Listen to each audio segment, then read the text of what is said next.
of a sudden, it's not like we're up 12 votes and we have 60% left. We won states, and all of a sudden, I said, what happened to the election? It's off. And we have all these announcers saying, what happened? And then they said, oh, because you know what happened? They knew they couldn't win. So they said, let's go to court. And did I predict this, Newt? Did I say this? I've been saying this from the day I heard they were going to send out tens of millions of ballots. I said exactly, because either they were going to win, or if they didn't win, they'll take us to court. This is a major fraud in our nation. We want the law to be used in a proper manner. So we'll be going to the U.S. Supreme Court. We want all voting to stop. We don't want them to find any ballots at 4 o'clock in the morning and add them to the list, okay? I just want to find 11,780 votes, which is one more than we have. This is a fraud on the American public. This is an embarrassment to our country. We were getting ready to win this election. Frankly, we did win this election. I don't think we've ever from a president of the United States, and I think, as Jake said, it's sad and it is truly pathetic, and of course it is dangerous, and of course it will go to courts, but you'll notice the president did not have any evidence. Special report. Can now project that former Vice President Joe Biden will win Pennsylvania and Nevada, putting him over the 270 electoral votes he needs to become the 46th president of the United States. Who was it called by? Oh my goodness, all the networks. Wow. Wow. All the networks. All the networks. How's it going, everybody? Hope you're doing well. Happy Sunday morning or afternoon. To me, it's 10 o'clock. To you, it might be noon. Might be tomorrow. I don't even know. So, why are we here? Well, I was hoping by now that the January 6th committee would have started their hearings. I was hoping by now the Department of Justice would be well down deep into their investigation into the coup, not just from the physical actors in the militia, but I would have hoped they would have taken a lot of the information that was already exposed and use it to save democracy in America.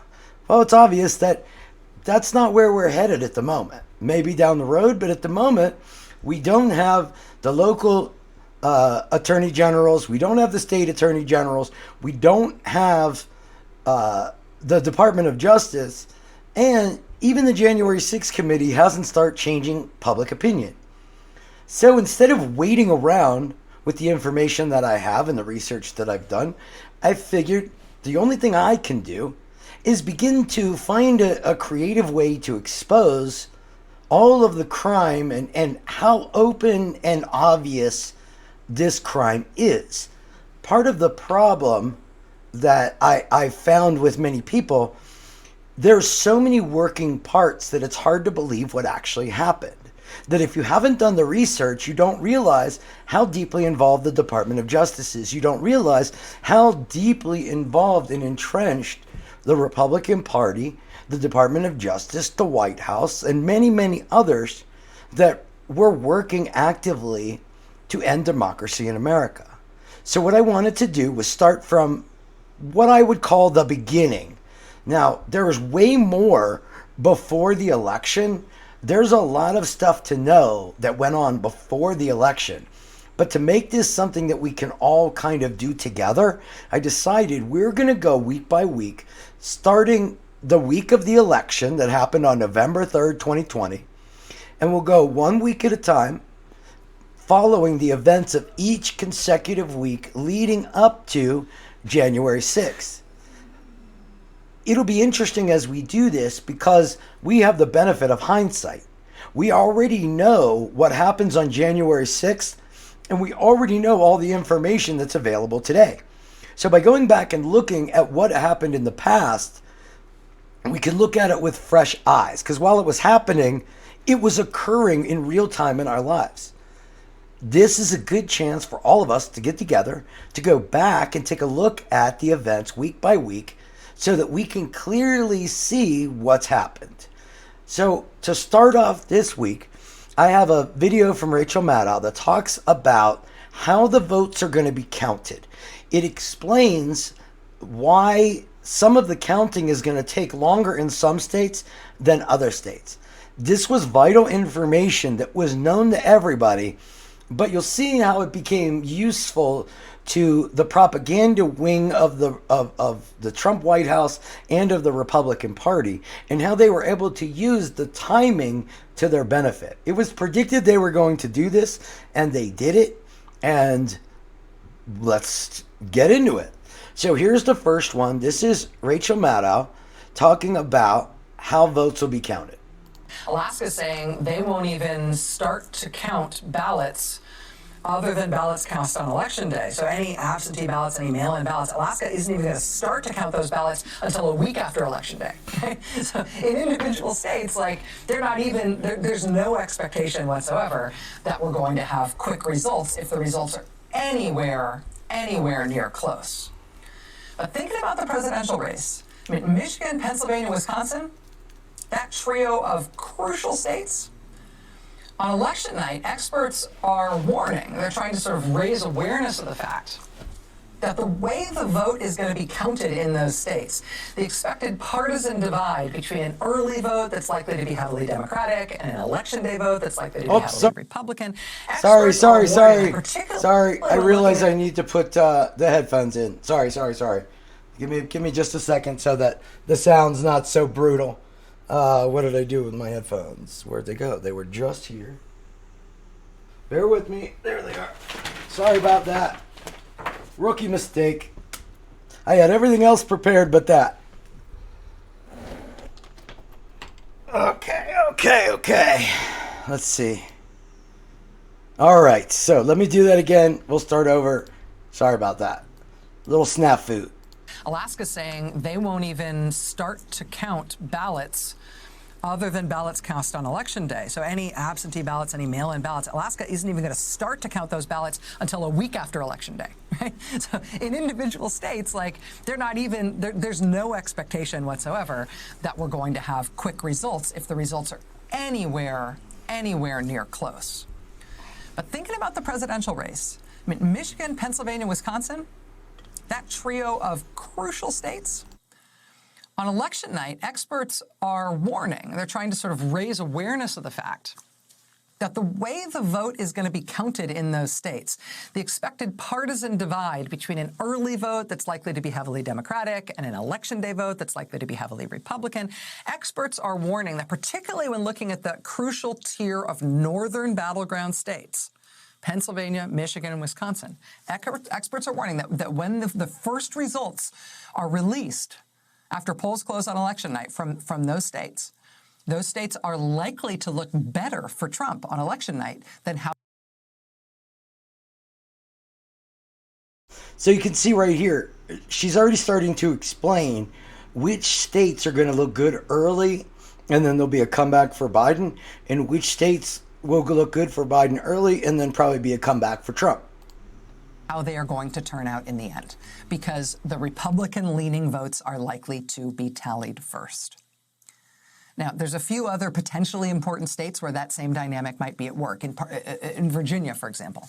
But Michigan, Pennsylvania, Wisconsin is where the experts are most focused in terms of a potential false impression on election night in states that could be determinative.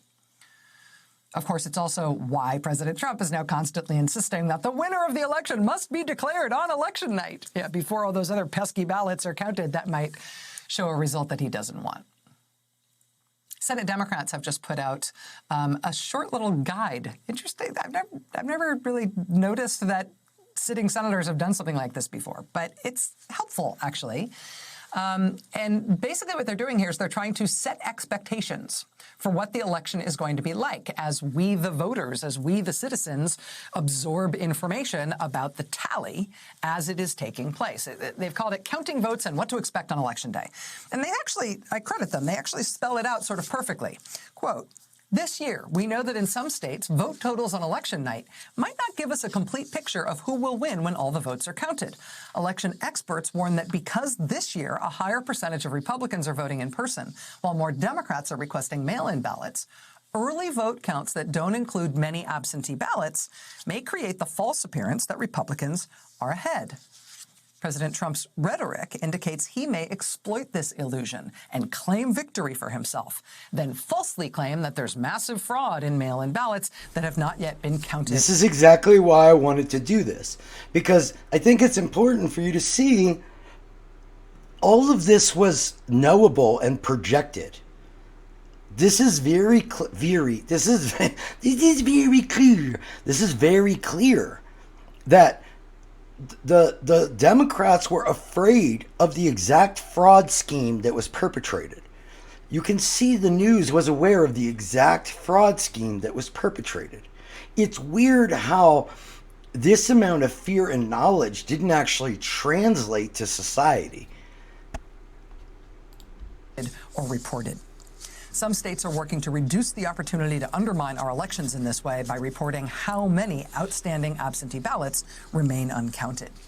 Americans should be prepared to reject misinformation and be patient about results in places where counting ballots may take longer.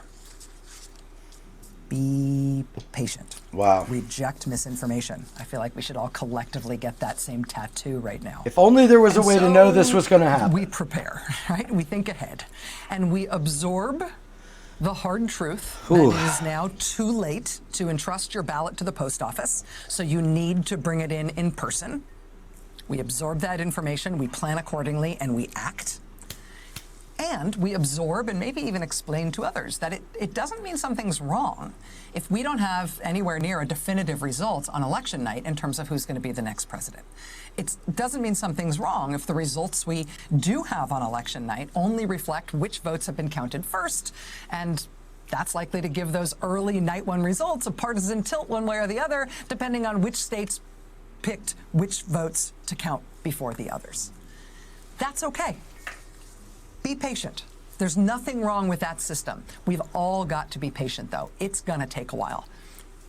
It also means that anybody declaring victory on election night based on those early preliminary first votes counted, they should be laughed off the screen. Would anybody, seriously, would anybody claim victory before the election was over?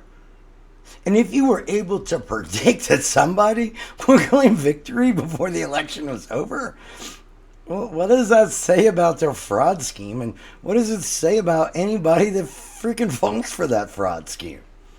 So let me go forward. Let's jump forward to election night. And one of the main parts of election night was the call of Arizona. So let's take a look at how that call kind of went down and how it was received.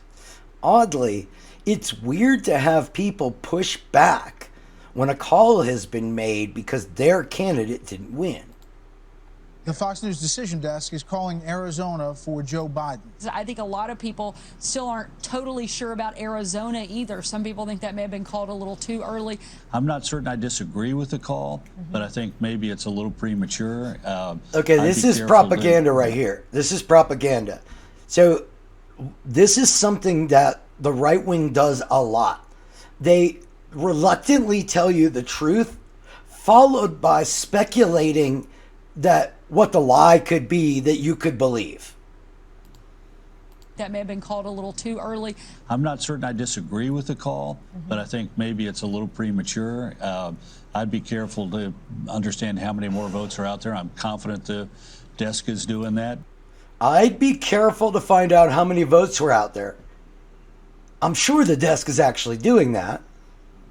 But this is one where a little bit of caution might be useful. I know other networks have called. We haven't, and I think we're very wise in doing so. I know this This network takes that responsibility very seriously, as they should, and I'm very proud to be affiliated with that, because I think the call of Arizona, from what I'm hearing, is premature. Arizona, are you 100% sure of that call? Weird how Republicans are just like outright attacking even in this case, their own coverage.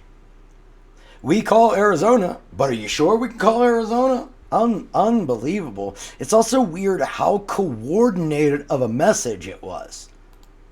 And when you made it, and why did you make it?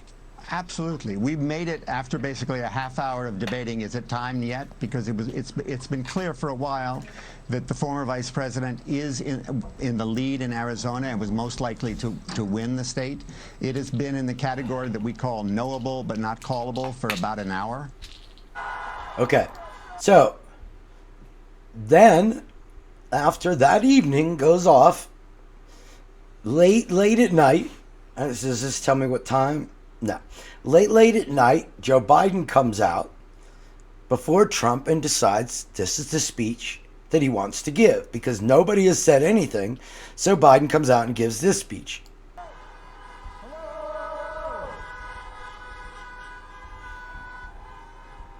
Good evening. Your patience is commendable. We knew this was going to go long, but who knew we're going to go into maybe tomorrow morning, maybe even longer. But look, we feel good about where we are. We really do. I'm here to tell you tonight, we believe we're on track to win this election.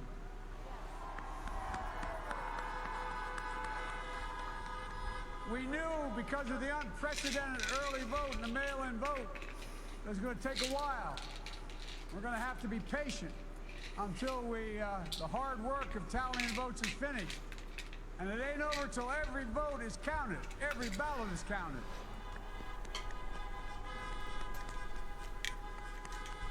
But we're feeling good.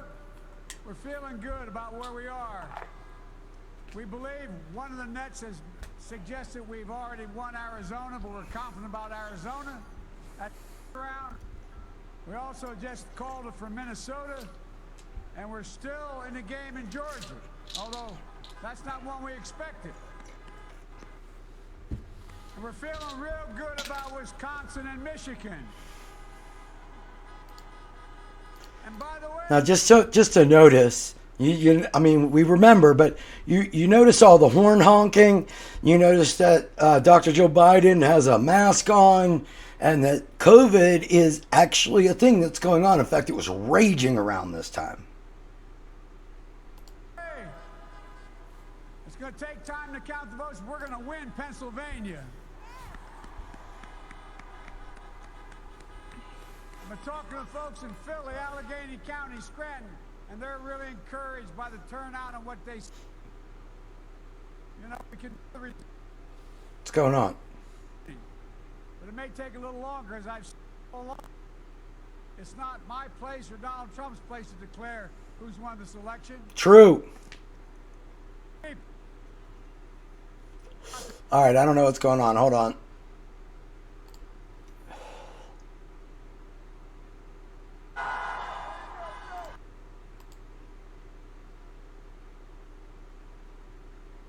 You know, we can. Must have been But it may take a little longer, as I've said all along. wasn't me. It's not my place or Donald Trump's place to declare who's won this election. And I want to thank every one of you who came out and voted in this election. And by the way, Chris Coons and the Democrats, congratulations here in Delaware. Pardon? Hey, John, the Gov, yeah. The Gov, yeah. I don't remember his name, but You've done a great job. I'm grateful to the poll workers. come on, Brandon. Oh, come on. What's going on here? Grateful to all my supporters here in Delaware and all across the nation. Thank you, thank you, thank you. And folks, you heard me say it before. Every time I walk out of my grandpa's house up in Scranton, he'd yell, "Joey, keep the faith." And my grandma, when she was alive, yelled, "No, Joey, spread it." Keep the faith, guys. We're going to win this. Thank you, thank you, thank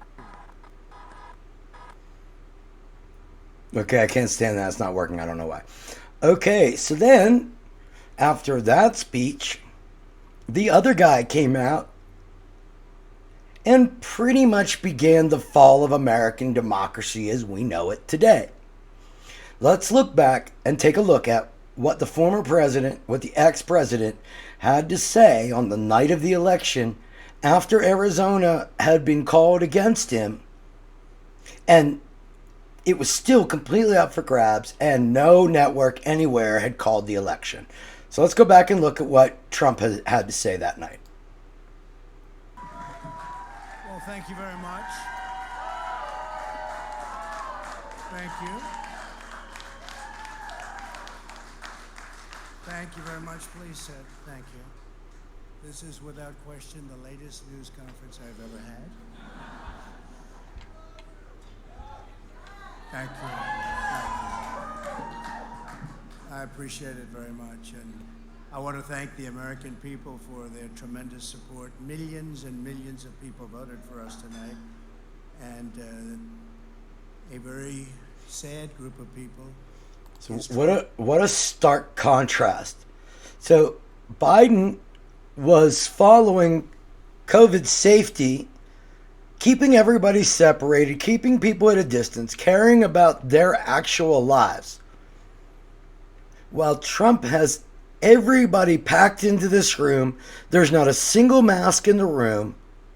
And this is after multiple COVID outbreaks directly from the White House itself.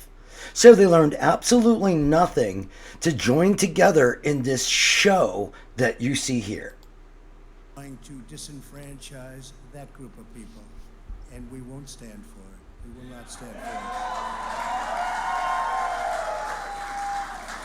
I want to thank the First Lady, my entire family, and Vice President Pence, Mrs. Pence, for being with us all through this.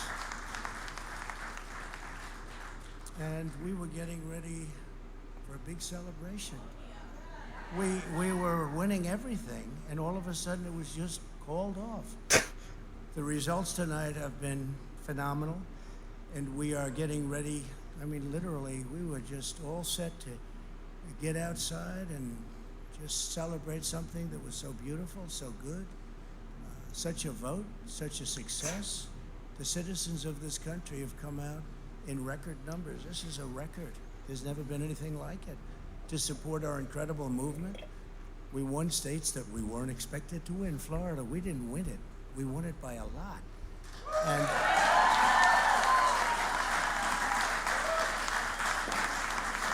not a mask in the crowd. The great state of Ohio. We won Texas. We won Texas.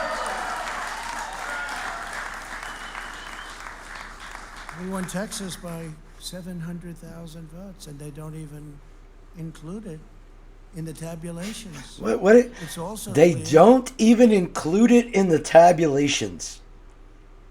We won Texas, and they're taking it from me. They won't even count Texas, such a big state. They won't even count the state of Texas. This is election night before the election has been called, and all of this has already been set in motion, and it was really important for them to go out and try to set this narrative, knowing that it was a lie. That we have won Georgia. We're up by 2.5% or 117,000 votes with only 7% left. They're never going to catch us. They can't catch us. Likewise, we've clearly won North Carolina, where we're up 1.4% or 77,000 votes with only approximately 5% left. They can't catch us. We also, if you look and you see, Arizona, we have a lot of... So wait, just to be clear, let's say, for example, I don't know how many there are, but let's just say there's 5 million people in North Carolina. Well, 1% of 5 million is 50,000. 5% would be 250,000 votes, and he's up 77,000. So what makes him believe that that's not a margin that could be overcome? Obviously, math is not his strong suit. Life in that, and somebody declared that it was a victory for, and maybe it will be. I mean, that's possible, but certainly there were a lot of votes out there that we could get because we're now just coming into what they call Trump territory. I don't know what you call it. Yeah, so the one that he's in front, he won. The one he's behind, he might still win. But these were friendly Trump voters, and that could be overturned. The gentleman that called it, I watched tonight, he said, well, we think it's fairly unlikely that he could catch. Well, fairly unlikely. And we don't even need it. We don't need that. That was just a state that if we would have gotten it, it would have been nice, Arizona. But there's a possibility, maybe even a good possibility. In fact, since I saw that originally, it's been changed and the numbers have substantially come down just in a small amount of votes. So we want that obviously to stay in play. But most importantly, we're winning Pennsylvania by a tremendous amount of votes. Now remember, Maddow told us in that broadcast before the election that Pennsylvania specifically was one of those states that you have to be careful because they were going to do this. That the Republican votes would come in first, then the Democrat votes. So the Republicans would take a lead and afraid that Trump would claim victory, which is exactly what he's doing.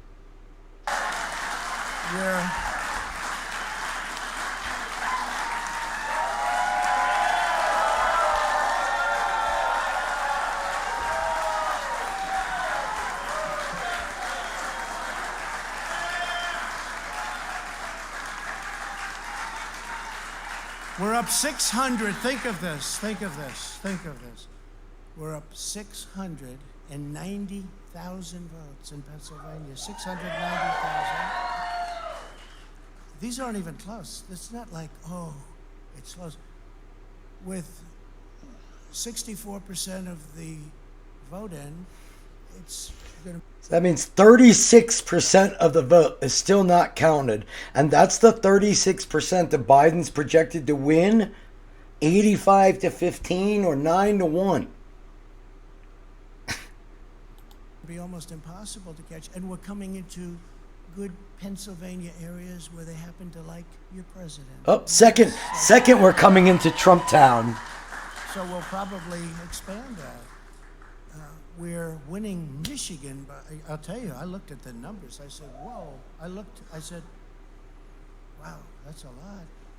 By almost 300,000 votes, and 65% of the vote is in, and we're winning Wisconsin. So we're winning. We don't need all of them. We need, because when you add Texas in, which wasn't added, I spoke with the They didn't count Texas. Really wonderful governor of Texas just a little while ago, and Greg Abbott, he said, congratulations. He called me to congratulate me on winning Texas. I mean, we won Texas. I don't think they finished quite the tabulation, but there's no way. And it was almost complete, but he congratulated me. Then he said, by the way, what's going on? I've never seen anything like this. Can I tell you what? Nobody has. So we won by 107,000 votes with 81%. Unbelievable. It's Michigan. So when you take those three states in particular, and you take all of the others, I mean, we have so many. We had such a big night. You just take a look at all of these states that we've won tonight, and then you take a look at the kind of margins that we've won them by. And all of a sudden, it's not like we're up 12 votes and we have 60% left. We won states, and all of a sudden, I said, what happened to the election? It's off. And we have all these announcers saying, what happened? And then they said, oh, because you know what happened? They knew they couldn't win. So they said, let's go to court. And did I predict this, Newt? Did I say this? I've been saying. So he's saying the Democrats knew they couldn't win, so the Democrats are going to go to court. We already know how this plays out. This is a perfect example of seeing their projection. if you understand how they project, you'd have known in real time he was just telling you, forecasting, foreshadowing what they were about to do. In fact, ironically, if you saw in the preview, he already rejects this and proves it's him before the speech is over. Saying this from the day I heard they were going to send out tens of millions of ballots. I said exactly, because either they were going to win, or if they didn't win, they'll take us to court. So Florida was a tremendous victory, 377,000. Texas, as we said. Ohio, think of this. Ohio, a tremendous state, a big state. I love Ohio. We won by 8.1%. A big state. 461,000. Think of it. Almost 500,000 votes. North Carolina, big victory with North Carolina. And so we won. He just claimed victory. There, we lead by 76,000 votes with almost nothing left. And all of a sudden, everything just stopped. This is a fraud on the American public. This is an embarrassment. Correct. It is a fraud, and it is an embarrassment. You are the fraud, and you are the embarrassment. To our country. Agreed. We were getting ready to win this election. Frankly, we did win this election. Now listen to his whatchamacallit, his choice of words, we'll call it, because I can't think of what the phrase I'm looking for. This is something that he does throughout this whole speech. The first phrase is the honest phrase. Well, the more realistic phrase, followed by the outright lie. We were getting ready to win. In fact, we did win. We were getting ready to win, and then everything stopped. We were getting ready to win. So you can see the first sentence that comes out like automatically is closer to the reality, and then he then corrects it to make a more outlandish claim.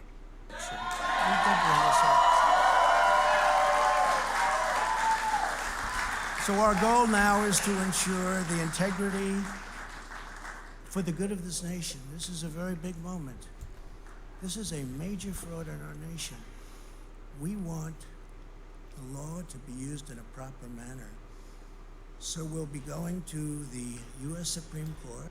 So the Democrats knew they couldn't win, and then they're going to go to court because they're crooked. Only for him to admit, we're going to try to use the law and go directly to the Supreme Court that I mentioned I needed judges on to decide the election, telling you that I was going to do this, telling you that I wasn't going to accept the results, telling you it was going to be fraud, telling you I was going to take it to the Supreme Court. Now I'm falsely claiming that I won. And before anybody has determined the winner, I'm telling you I'm going to sue and take it to the Supreme Court. I was getting ready to win, and then they stole it. They're crooked. I'm going to court. The projection is so easy to read, and yet everybody ignored it. We want all voting to stop.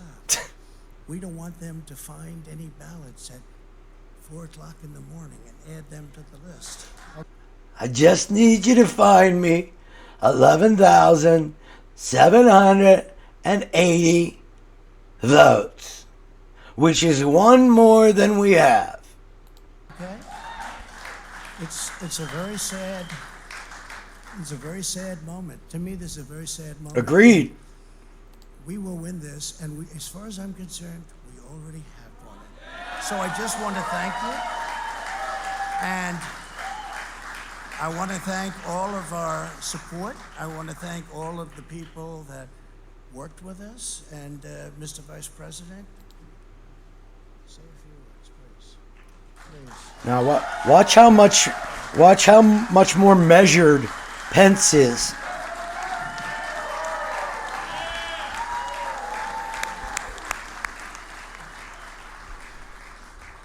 Thank you, Mr. President. I want to join you in thanking more than 60 million Americans who have already cast their vote for 4 more years for President Donald Trump in the White House.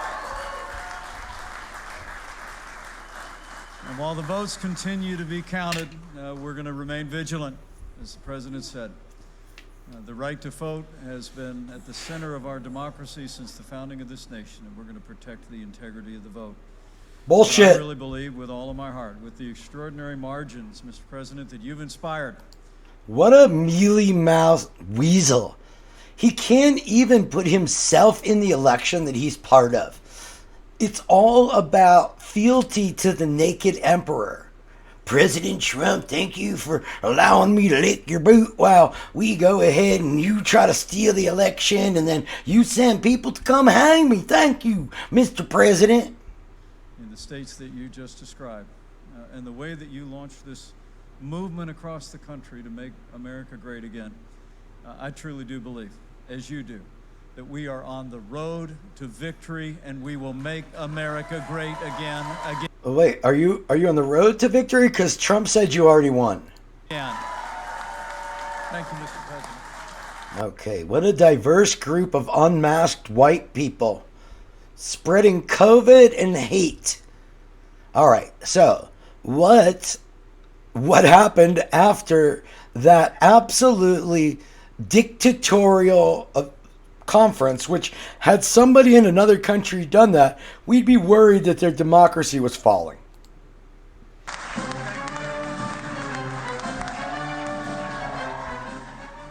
All right, President Trump with a pound fist on his way out of the room, saying that he had expected that they would be in the East Room tonight as part of a celebration. He heralded the record turnout, talked about all the places where he said he has won by a lot. Florida, Ohio, among others. He did take issue, obviously, with the Arizona call that we have made here tonight. He said he believed that Arizona had, quote, a lot of life in that. There's still a lot of life in that, he said, in Arizona. So perhaps, maybe they're coming around a little bit on Arizona as those numbers continue to come in tonight. But then he made it perfectly clear that he sees this as a fraud on the American people. He said it was a very sad moment tonight. And he said, frankly, we did win this election as far as he is concerned. No outrage at all. He just came out, lied to everybody, and showed that he's not going to accept the results of the election. And what does Fox do? They pretend like nothing happened.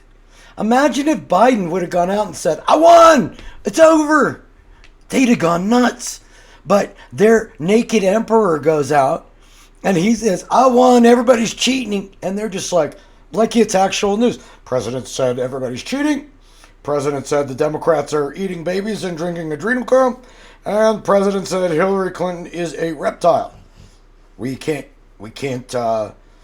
confirm most of these things, but the president did say it. What do you have to say about that? So he said he won in North Carolina. He's won in Georgia. We have not made those calls as of yet. He is leading. And if you look at Pennsylvania, his numbers are accurate. He is up 600,000 votes in Pennsylvania. The other numbers that he cited in these other states are accurate as well. He is up there as well. Wow.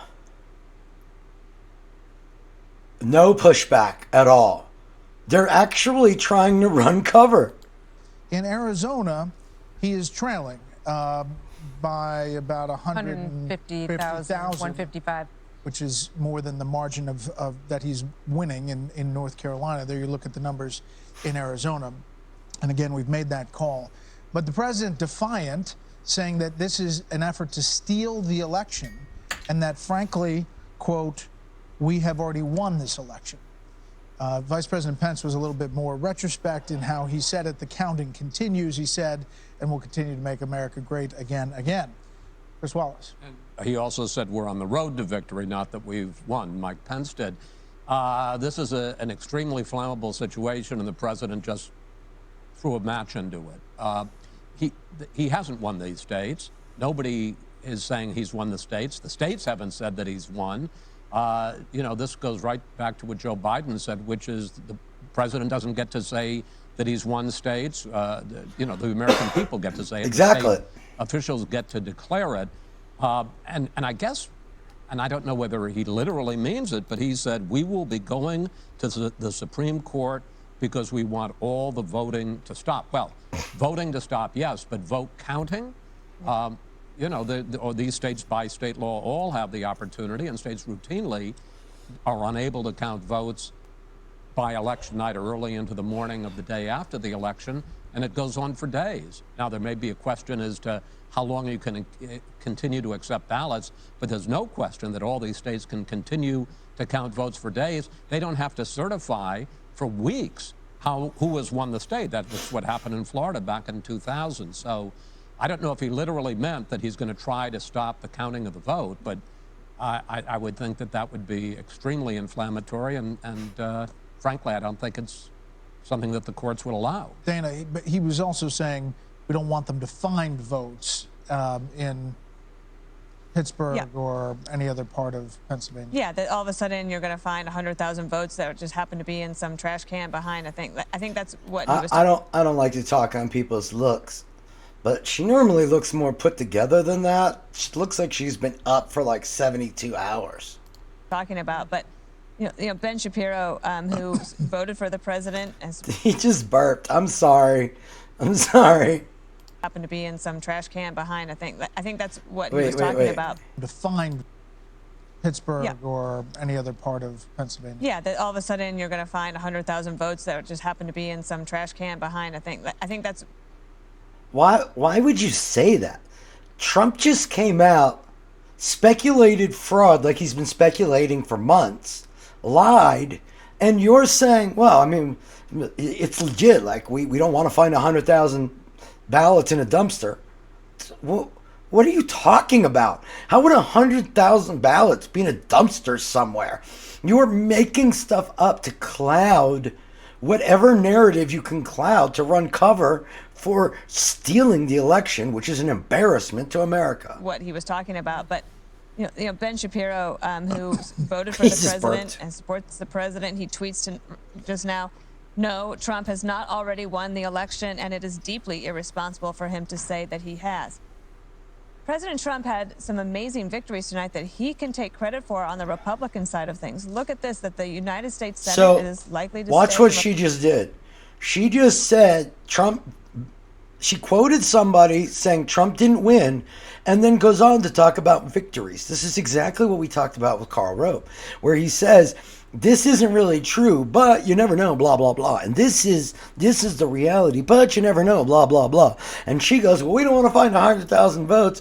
But Shapiro just said, no, you don't get to pick president. But the president did have a lot of wins, blah, blah, blah.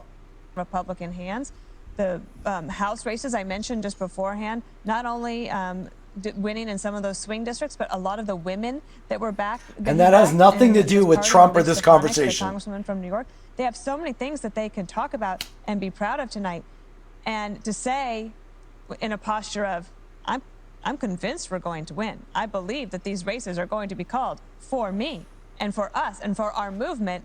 Just hang with me for another 24 hours. Instead, now, what will the headlines all be tomorrow? What will everybody be saying? Is that he just went a step too far. Yeah, that he claimed victory. He walked into Hail to the Chief. She didn't say he went too far. She said the headlines, meaning the other people who are stealing the election are going to get to complain that he went too far. This is a level of propaganda that a portion of the world lives with. And we're going to see shortly how other news covered this and how they used facts and numbers and graphs to show the reality, whereas Fox had no interest in showing the reality of those numbers and is the president lying or not. They actually, other than Chris Wallace, just ran cover for him. Tonight, one, taking advantage, obviously, of the bully pulpit and the incumbency, and made a very forceful statement about where he thinks this is going to go. Well, he says it's a fraud on the American people, Martha. But what struck me was he sort of did a jujitsu in which he said that it wasn't, even though he said he predicted we would come to this moment in terms of having to have the courts intervene, he said they are taking us to court, suggesting the Democrats are somehow taking him to court. I was confused by this. But in his mind, he's saying he won. He won this election, and that there's something being done by the Democrats to try to undo his victory, and he sees them as taking the initiative here in terms of inviting some litigation. But to my mind, the idea that he would say that, you know what, he wants the voting stopped, I just don't understand it, and I think it's, you know, I think it's beyond the pale. Yeah, so you see how Juan was like, this is bat crap crazy. What is going on here? We should be alarmed. And everybody else is like, well, I mean, Trump might have a valid point when he says he won. I mean, other people won tonight, and Trump could point to that and say, you know, I'm valid in saying I won because other people won. And Ron Williams is like, what the fuck is going on here? We'll win this, and as far as I'm concerned, we already have won it. So I just want to thank you. We are reluctant to step in, but duty-bound to point out when he says we did win this election, we've already won, that is not based in the facts at all. Again, there are millions of votes yet to be counted. Now notice, as you watch this and the CNN broadcast, that none of them none of them say, well, Biden won, or Biden's going to win, or Trump's going to lose. They just say, he didn't tell the truth. Here are the numbers you should know. They don't try to create a narrative that they want a specific outcome. Unlike what you saw with Fox, who she literally said they don't want to find 100,000 votes in a dumpster. And, you know, Trump could have a good reason to say he won. Presidents don't select our victors. Steve Kornacki's at the board. Steve, we heard a lot there. We always allow a lot on election night, hyperbole, but when it veers into falsehood, we have not called the states he claimed for victories. We've not called Georgia, North Carolina, Pennsylvania, Michigan, Wisconsin.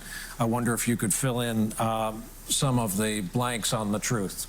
Yeah, well, let's take a look here at Pennsylvania. And again, you're seeing the tally of the votes so far that have been tabulated in Pennsylvania is 56 to 43%. I think the first and most important thing to say about these numbers, though, is that there are counties. There are a number of counties in Pennsylvania that announced before tonight that they were not even going to open the mail-in ballots that they received until tomorrow. So there are some places in Pennsylvania that haven't counted a single mail-in ballot. There are plenty of counties like that in Pennsylvania. There are many other counties in Pennsylvania that have only counted a small fraction of their mail-in ballots. Now, why this late on election night are we saying they haven't counted many or any of their mail-in ballots? It's because they weren't allowed by state law in Pennsylvania to open the mail-in ballots. I mean, you see here, Maddow predicted it. They're explaining it here that there was no way this vote was going to be done. It was extremely predictable that Trump would have a lead on election night and that would change. Everybody knew that. Trump knew it too. And you can begin to see how this wasn't like an accident of somebody saying, I don't want to lose. This was very targeted. And the fact that Trump acts like a buffoon hides how targeted this was. The fact that Giuliani acts like a buffoon and Powell acts like a buffoon and all of the Republicans just, they're clownish, but it allows them to be underestimated. Until this morning. So there's been a long, some counties have been able to churn through some of the mail-in ballots, but you've got hundreds of thousands of these in some counties. They're just beginning to get to them. So, for example, if you take a look in the largest city in Pennsylvania, if you take a look in Philadelphia, we're expecting when all is said and done, over 800,000 votes are going to come out of Philadelphia. What has been accounted for so far? Do you see this bar right here, this yellow bar? Those are the votes that were cast by people who went out and voted in person today in Philadelphia. Those votes are tabulated. You're looking at them right there. Biden won them pretty overwhelmingly. You see this little sliver down here? That's the beginning of the mail-in ballot in Philadelphia. Do you see this giant gray space up here? That's the rest of the mail. They've got to get from the 400,000 or so votes that have been counted right now, all the way up to the 820,000 or so that were actually cast. And again, because they weren't able to even begin the processing of these until today, they are saying it's going to take them some time to get to all of that. That could take into tomorrow to do. But you are seeing Joe Biden overwhelmingly winning here in Philadelphia, leading the vote here, I should say, in Philadelphia, with hundreds of thousands of votes to come there. That can change. And it's not just Philadelphia. I'm showing you Philadelphia. Let's go out here to the suburbs of Philadelphia, densely populated Montgomery County. And again, you're going to see the same dynamic here. They have counted some of their mail. They have counted the votes that were cast today in person. And guess what? We're not at the top of the vote thermometer. That's because there's over 100,000 votes remaining to be counted in a giant county that Joe Biden right now is leading the tabulations in with 60%. This is true in Pittsburgh. In Pittsburgh right now, this is a pretty dramatic example. Second largest city in the state. They have counted the same day vote. That's why Donald Trump looks like he's doing better than a Republican normally does in Pittsburgh, in Allegheny County right now, because the same day vote, which is more favorable to Trump, has been tabulated. What has not been tabulated is the bulk of the mail vote. They are expecting more than 750,000 ballots when all is said and done to be tabulated here. They have got about 240,000 left to come. We are seeing this throughout Pennsylvania. I'm giving you the big ones here. As I said, there are small... Again, like I said, he's not sitting here saying Trump could lose, Biden could win. He's just giving the numbers, which... obviously, that is completely different than what we're seeing from the propaganda wings. And I didn't even bother to go into the OAN and Newsmaxes. Medium-sized counties that aren't even going to have a little bit of the mail done tonight. They've said we're not even going to touch it until tomorrow. So the big picture in Pennsylvania, we think there are upward of 2 million ballots that have not yet been counted and that are not a part of this tally. Donald Trump's lead right now in what has been tabulated is sitting at a little bit less than 700,000. Again, nearly 2 million to come, and they are disproportionately Pittsburgh, Philadelphia, Montgomery County, Democratic area. So when Trump said they're coming into places where they like your president, it was just a lie, just a flat-out lie, like everything else he said. Even though Fox was like, well, he was right about the numbers, you see how big of a lie everything he was saying was. But Fox wasn't really interested in calling him out until Juan Williams was like, am I in like backwards land? And we have been seeing this split where the votes that were cast by mail, it's just for whatever reason this year, Democratic voters seem to have preferred to cast ballots by mail, and Republican voters, Trump voters, seem to have preferred to turn out on Election Day and vote in person on Election Day. And in these counties, you're seeing that Election Day vote all counted. So all the Republican votes and all the Trump votes are now included in so many of these tallies. I'm going county by county. What's not included in these tallies, either partially or wholly, across the Commonwealth of Pennsylvania, is the mail vote. I'll tell you, we've got completed counties. We have a scattering of completed counties. I've shown you them tonight. It looks like a competitive race to me right now.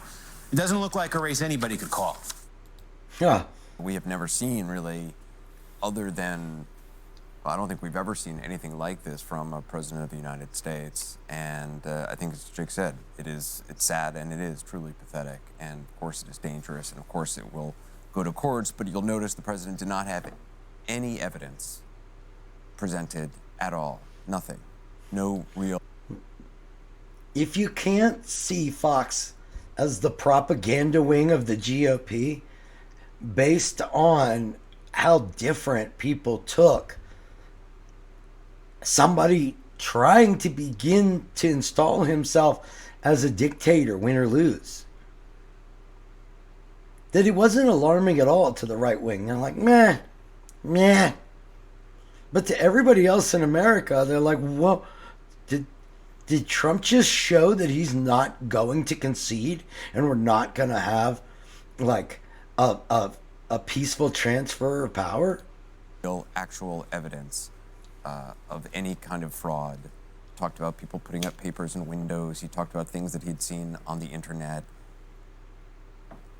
That is the President of the United States. That is the most powerful person in the world. And we see him like an obese turtle on his back, flailing in the hot sun, realizing his time is over. But he just hasn't accepted it, and he wants to take everybody down with him, including this country. Gloria? You know, I think that the world is watching, and they're watching an American president undermine democracy in the United States. It's painful to those of us who love America. It is painful and dangerous what he's doing. It is not surprising, of course, because he told us early on that if he didn't win, he was going to say the election was rigged, and maybe we didn't believe he would come out and do it in this way. But it is still startling to us to just hear the president from a podium in the White House undermine democracy. And as Jake was saying before, I have to keep saying, if this was such a big plot by Democrats, why didn't they do better? Why didn't they do better in the House? Why didn't they do better in the Senate? So the president makes himself the ultimate victim here. Over and over again, it's about him. And it's not about the fact that the other Republicans did okay. It's about him, and his family is complaining. Why isn't everybody coming out and defending him?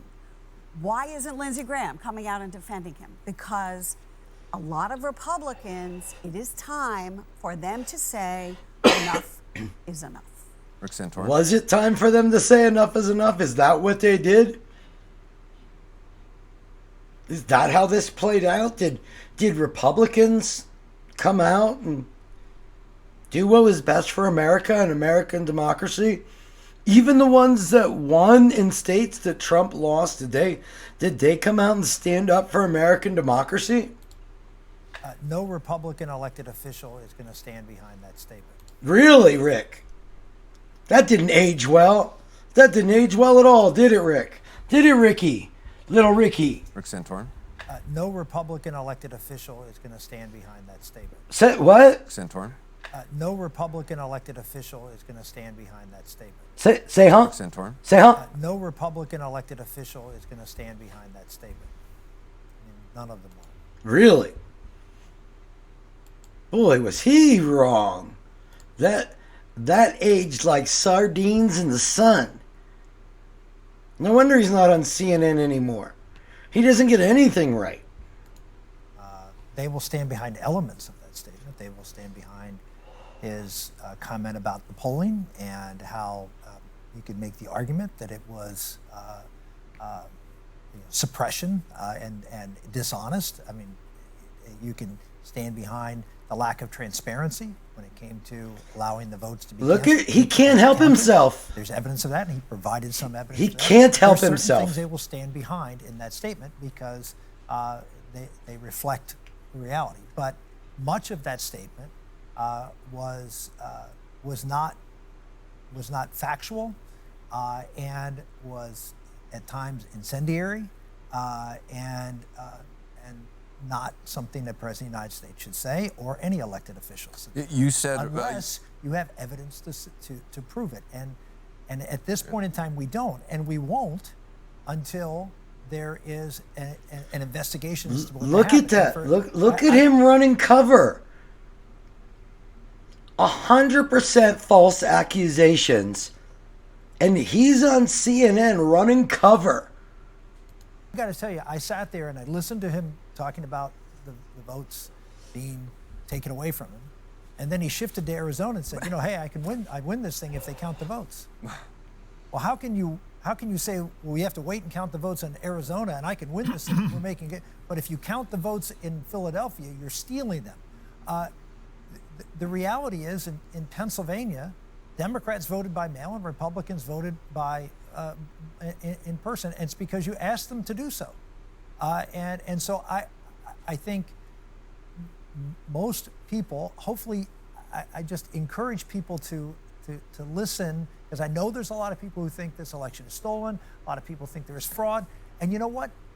There may be fraud. There may be we don't know that right now. Bullshit. And for the president to go out there and claim that. You do without know any that. Evidence of that is is dangerous. And I just would say to the president, you know, there may be some validity in some of the things that you believe, but to go out there and suggest that this is rigged, or that counting votes in my home state by clerks all over 67 counties, and as you kept losing votes, he just proved, look, this is all done by individuals all around the country, and there's no way that it's fraud.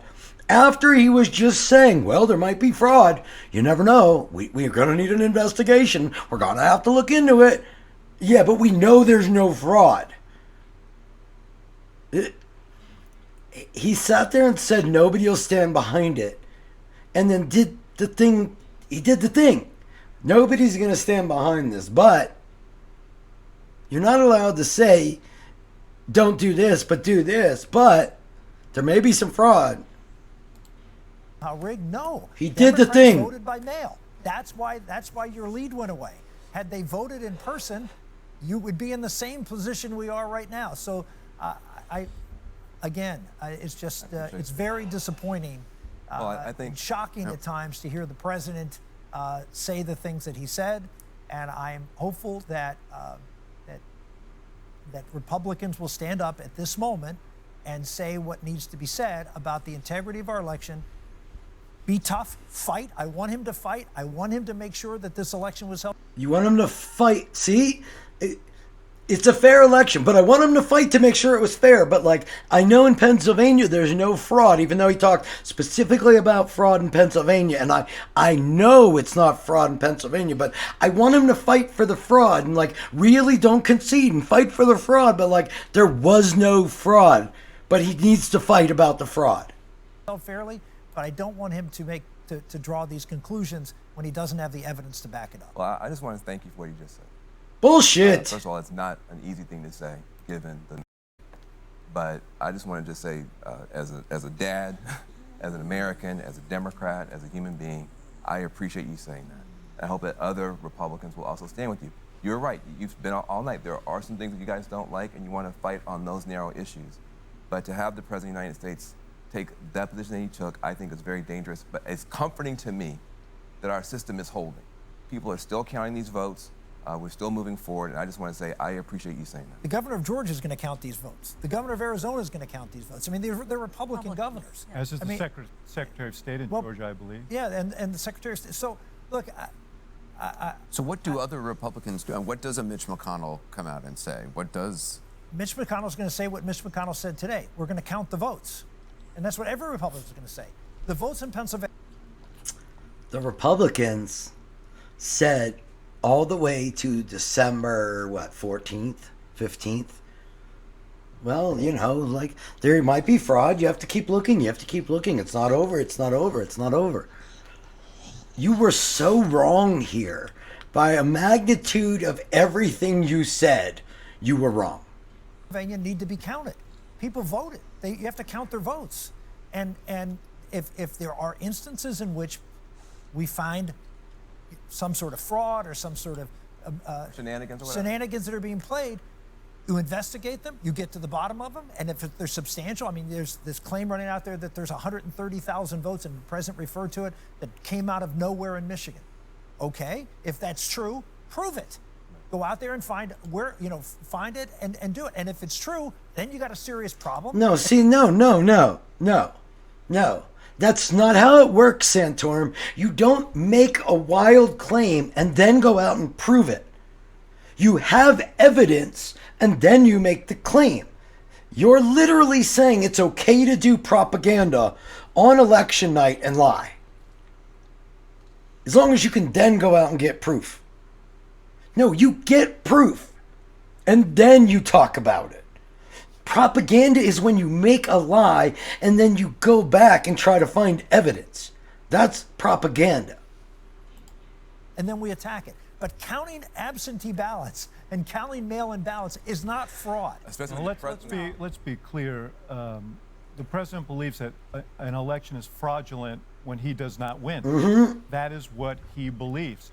Before the election in 2016, when he thought he wasn't going to win, he predicted that the election would be rigged. that the election was fraudulent. When he didn't win the popular vote, he contended that the 3 million votes that he lost by were fraudulent votes, and he impaneled a commission, a government commission, to find those votes, and they never could. So really this is incredibly disturbing, but it's not surprising. This is who he is. I have big differences with Donald Trump over policy, and the same differences that I probably have with you over some of these policies. But what we've learned is how much our democracy relies on people of goodwill in high places respecting its tenets, understanding that its institutions are absolutely essential and to its functioning, and there is nothing more sacred than this institution, and he is willing to subjugate the institutions of our democracy to his own personal interests. That is the level of emotion and compassion we should still have for this. This speech by Axelrod should have been the way we behaved every single day to today. We should have been as outraged, as scared, as vigilant as that speech right there, but we weren't. And that has been true from the beginning. This is just the latest and the saddest chapter, and it's increasingly looking like the last one. I want to add something, Gloria, if you don't mind. Go ahead. Part of what he said that's so terrible is that he's attacking actual Americans who right now, he said in Detroit they're not letting Republicans in. That's literally not true. It's just not true. Republicans and Democrats are standing shoulder to shoulder in Detroit right now counting those votes. So it's unbelievable the level of lying that he's doing. Putin could not come up with a better attack on our democracy. Well, I couldn't agree with you more. The President of the United States. Let me say something that let's just be really blunt about this. Why is he talking about Detroit? Why is he talking about Philadelphia? Yeah, exactly. It's not subtle. It's race. It's race. It's Donald Trump's go-to play, and it's disgusting. So I just want to say that. I appreciate you teeing it up. It's unbelievable that he can say these cities are known for corruption, et cetera, et cetera. There's corruption all across this country. Yep. In every institution. Yep. Why are you singling out these 2 black cities? Why are you denying the victory that these people have fought? 2 black cities. 2 black cities? He does Detroit, Philly, Atlanta, was it Maricopa? He goes at every county he went at was the diverse county. I'm upset about it because African Americans have fought so hard for the right to vote. Well, I just want to finish. Now they're losing it. African Americans and our allies have fought so hard for the right to. This right to vote for us is precious. John Lewis died this year. This is something. We went and we got young African Americans across this country to believe, to buy in, to stand in line, to do this thing, and have the President of the United States crap all over their efforts. It hurts. And you can say he doesn't mean it to be racial, but it feels racial to us. It's disgraceful. I've covered politics a really long time, and I've never witnessed anything like this. And again, as you were saying, you're not surprised, but it's still stunning and striking at so many levels. You talk about the issue of race, I totally agree with you.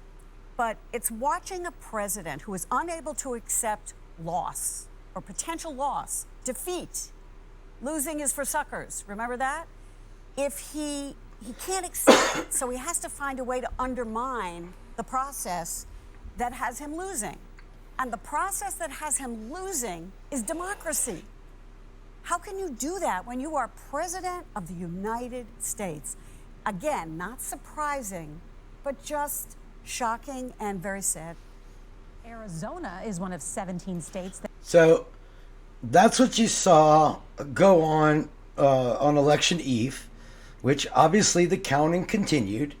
And part of what you heard both from Santorum, from Trump, was that in some states he wanted the vote to be counted so that he could come back, while in other states he wanted the vote to stop being counted. And this actually played out. This was a very, very early precursor to the idea that he could say whatever he wanted, point his stubby little fingers, and the minions would go out and behave the way that he told them to behave. That he could just point his people and they would go cause chaos. That started counting votes before Election Day. Officials there are working to make sure there are no doubts about the integrity of the process. Tonight, CBS's Jamie Yucas takes us inside a vote counting center in the Grand Canyon State, one of this year's surprise battlegrounds. Behind the scenes in Maricopa County, 6,000 to 8,000 mail-in and early votes are counted each hour. Why is it important to you? Now, just to kind of point out a little something. Look how many people. How do you cheat? Like let's see. Hold on. Let me see if I can get this to work. How do you cheat here?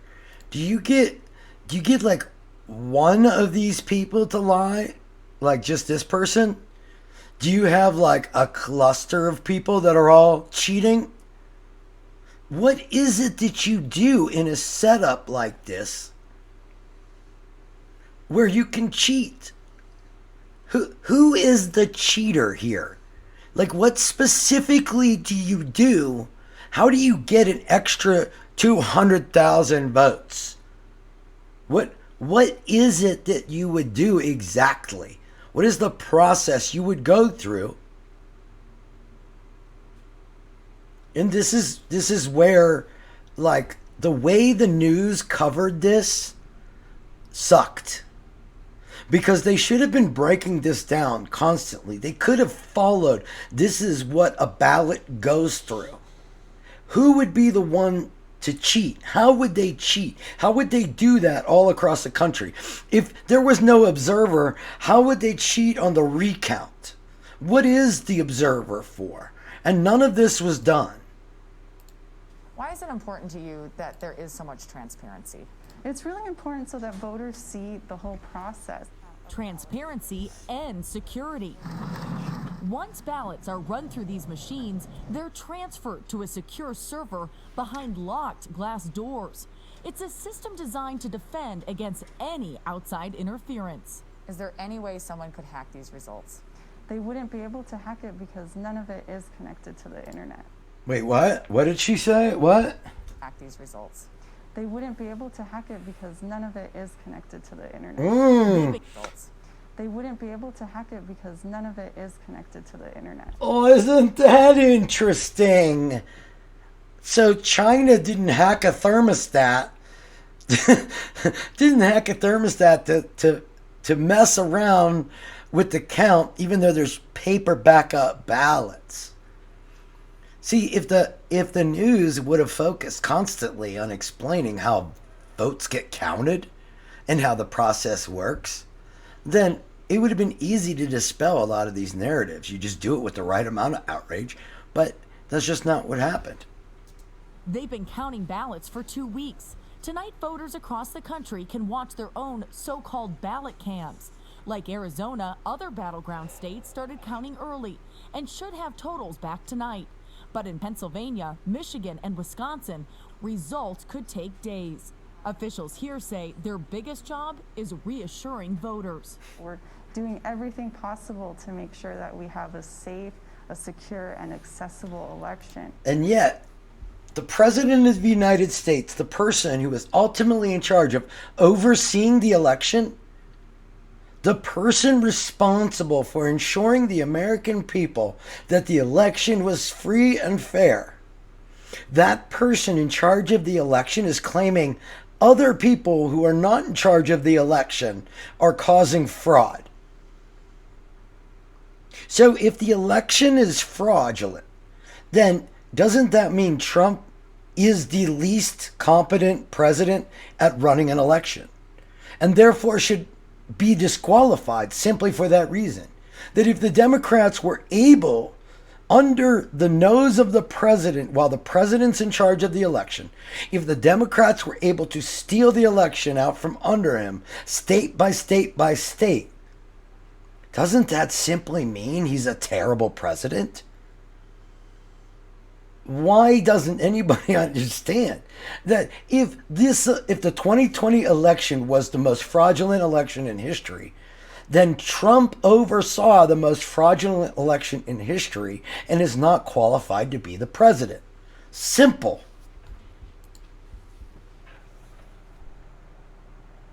Voters at tonight's Republican Watch Party will be closely following Arizona's early results as a predictor of how the rest of the country could end up voting.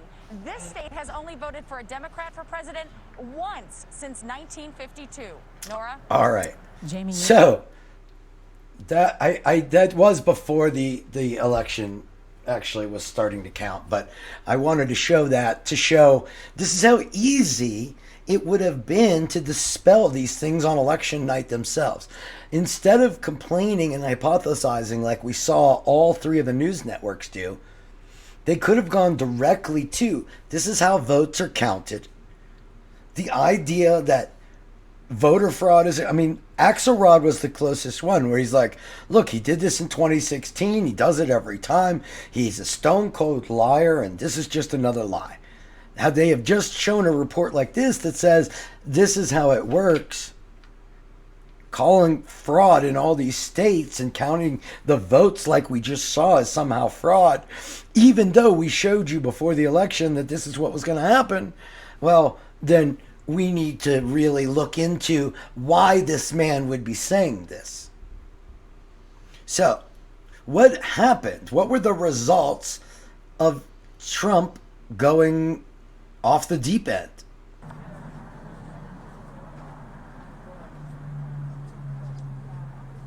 Skip forward just a little here. Here you go. Good afternoon.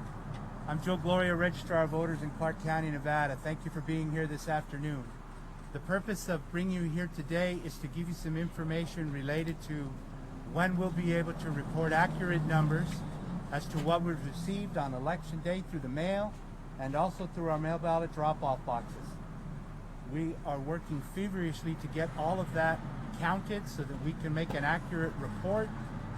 Beginning tomorrow, coinciding with what the Secretary of State will be doing with her reporting, we'll be holding a daily press conference at 10 a.m.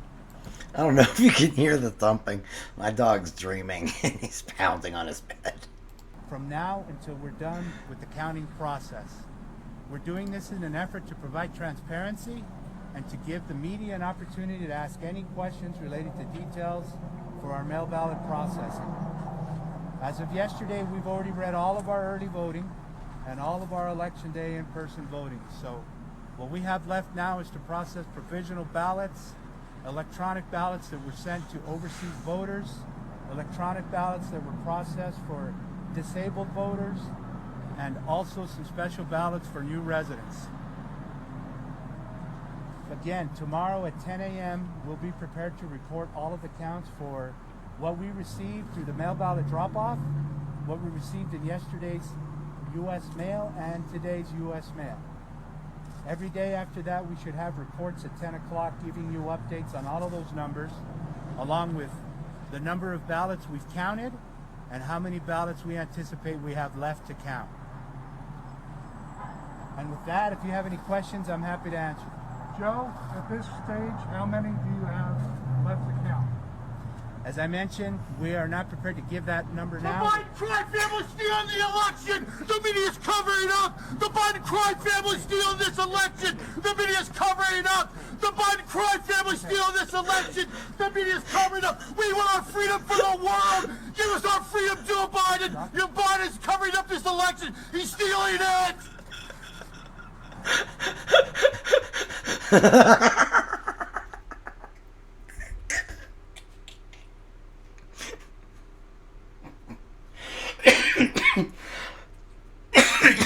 Okay. That was a great precursor into the madness that ensues in the days and weeks to come. We know the crazies had been getting wound up for 4 years. Trump was really revving it up Stone and Alex Jones and all these people trying to tell us that the election was going to be stolen. And we start seeing how this manifests in this absolutely nuts behavior. Covering up! The Biden crime family steal this election! The media's covering up!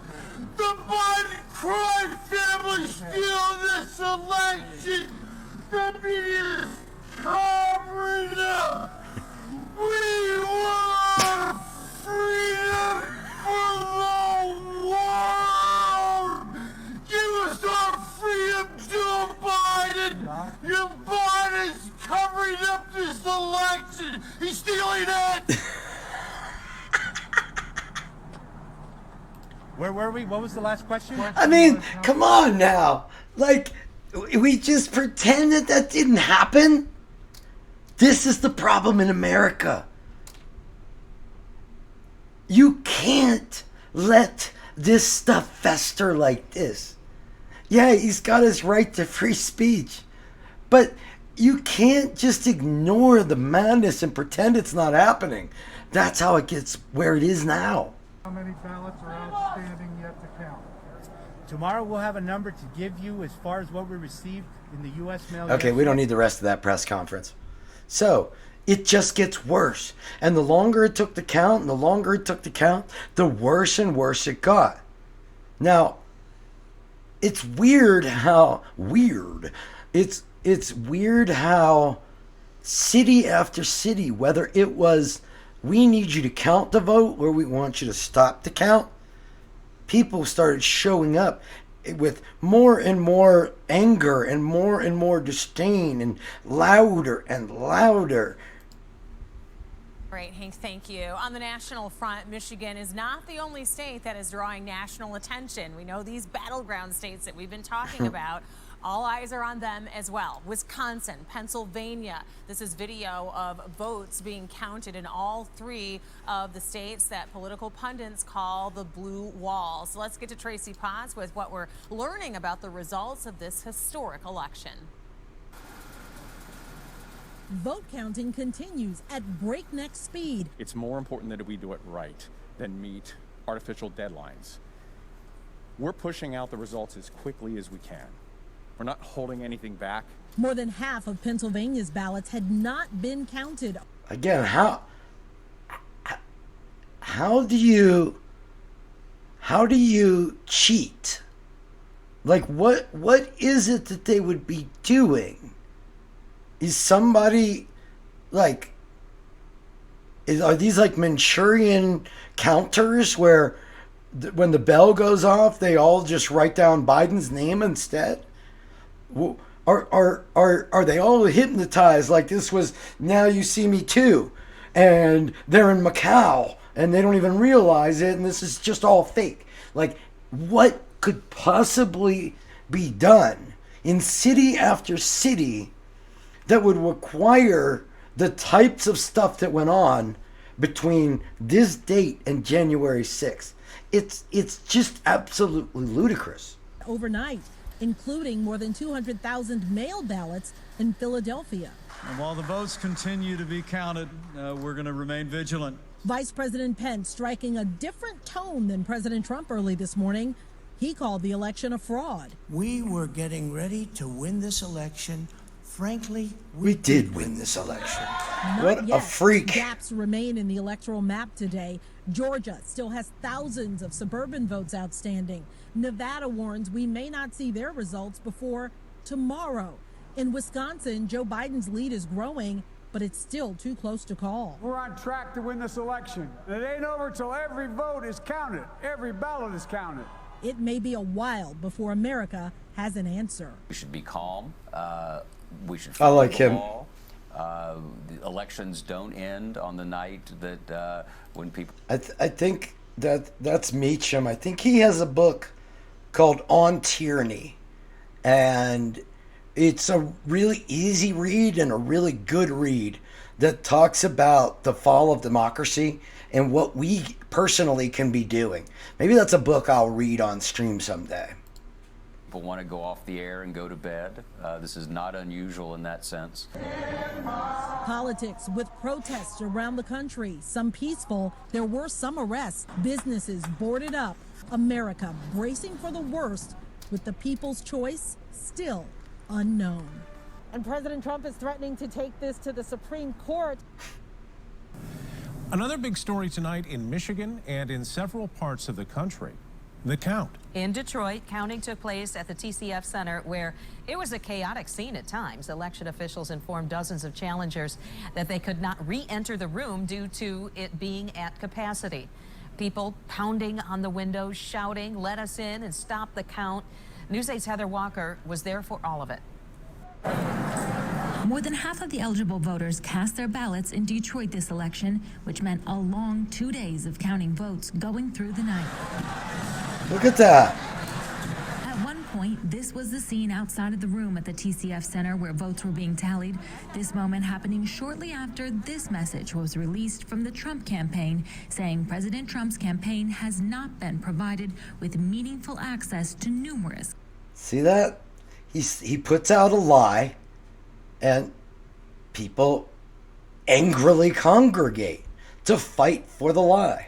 Counting locations to observe Scary. the opening of ballots. A verbal argument erupted, Republican challengers complaining that they were being denied access, alleging that more Democratic challengers were allowed in. Bouncing back and forth, up and downstairs. It's obviously, chaos right now, so we're trying to get a hold of, what do we do, guys, because nobody knows what we can or can't do. Obviously, it's uncharted water right now, so we're trying to figure it out. But, it's crazy. And if the cops are coming escorting us out, we're not going to sit there. Election officials telling us they were turned away because the room was at capacity, allowing only one person per party at every table where votes were being counted. So one person per party at every table. So there was a Republican and a Democrat per table. So when they say no Republicans were in there, it's an outright lie. Counted. I am part of a group of nonpartisan challengers.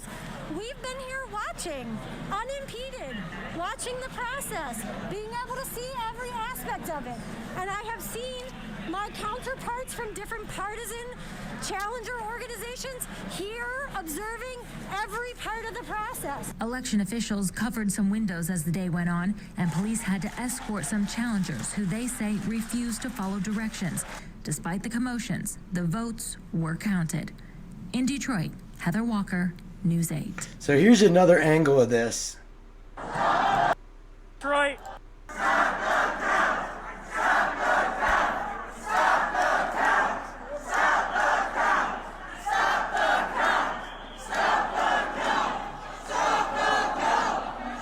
This is Sam Dodge from M live here from the TCF Center in Detroit, trying to get a little distance from the crowd so you can hear me. But as you can hear, they're protesting to stop the count. The people that are here, it's a mixture of just people protesting, kind of election challengers, whether or not they're self-appointed or not. I was able to talk to an attorney for one of the campaigns interested in the count here today, and they were saying that a lot of these people are self-appointed election challengers, emphasis on the quotation marks there. So a lot of the complaints here surround a video that came in, and it's been going around conservative outlets such as Steven Crowder online of,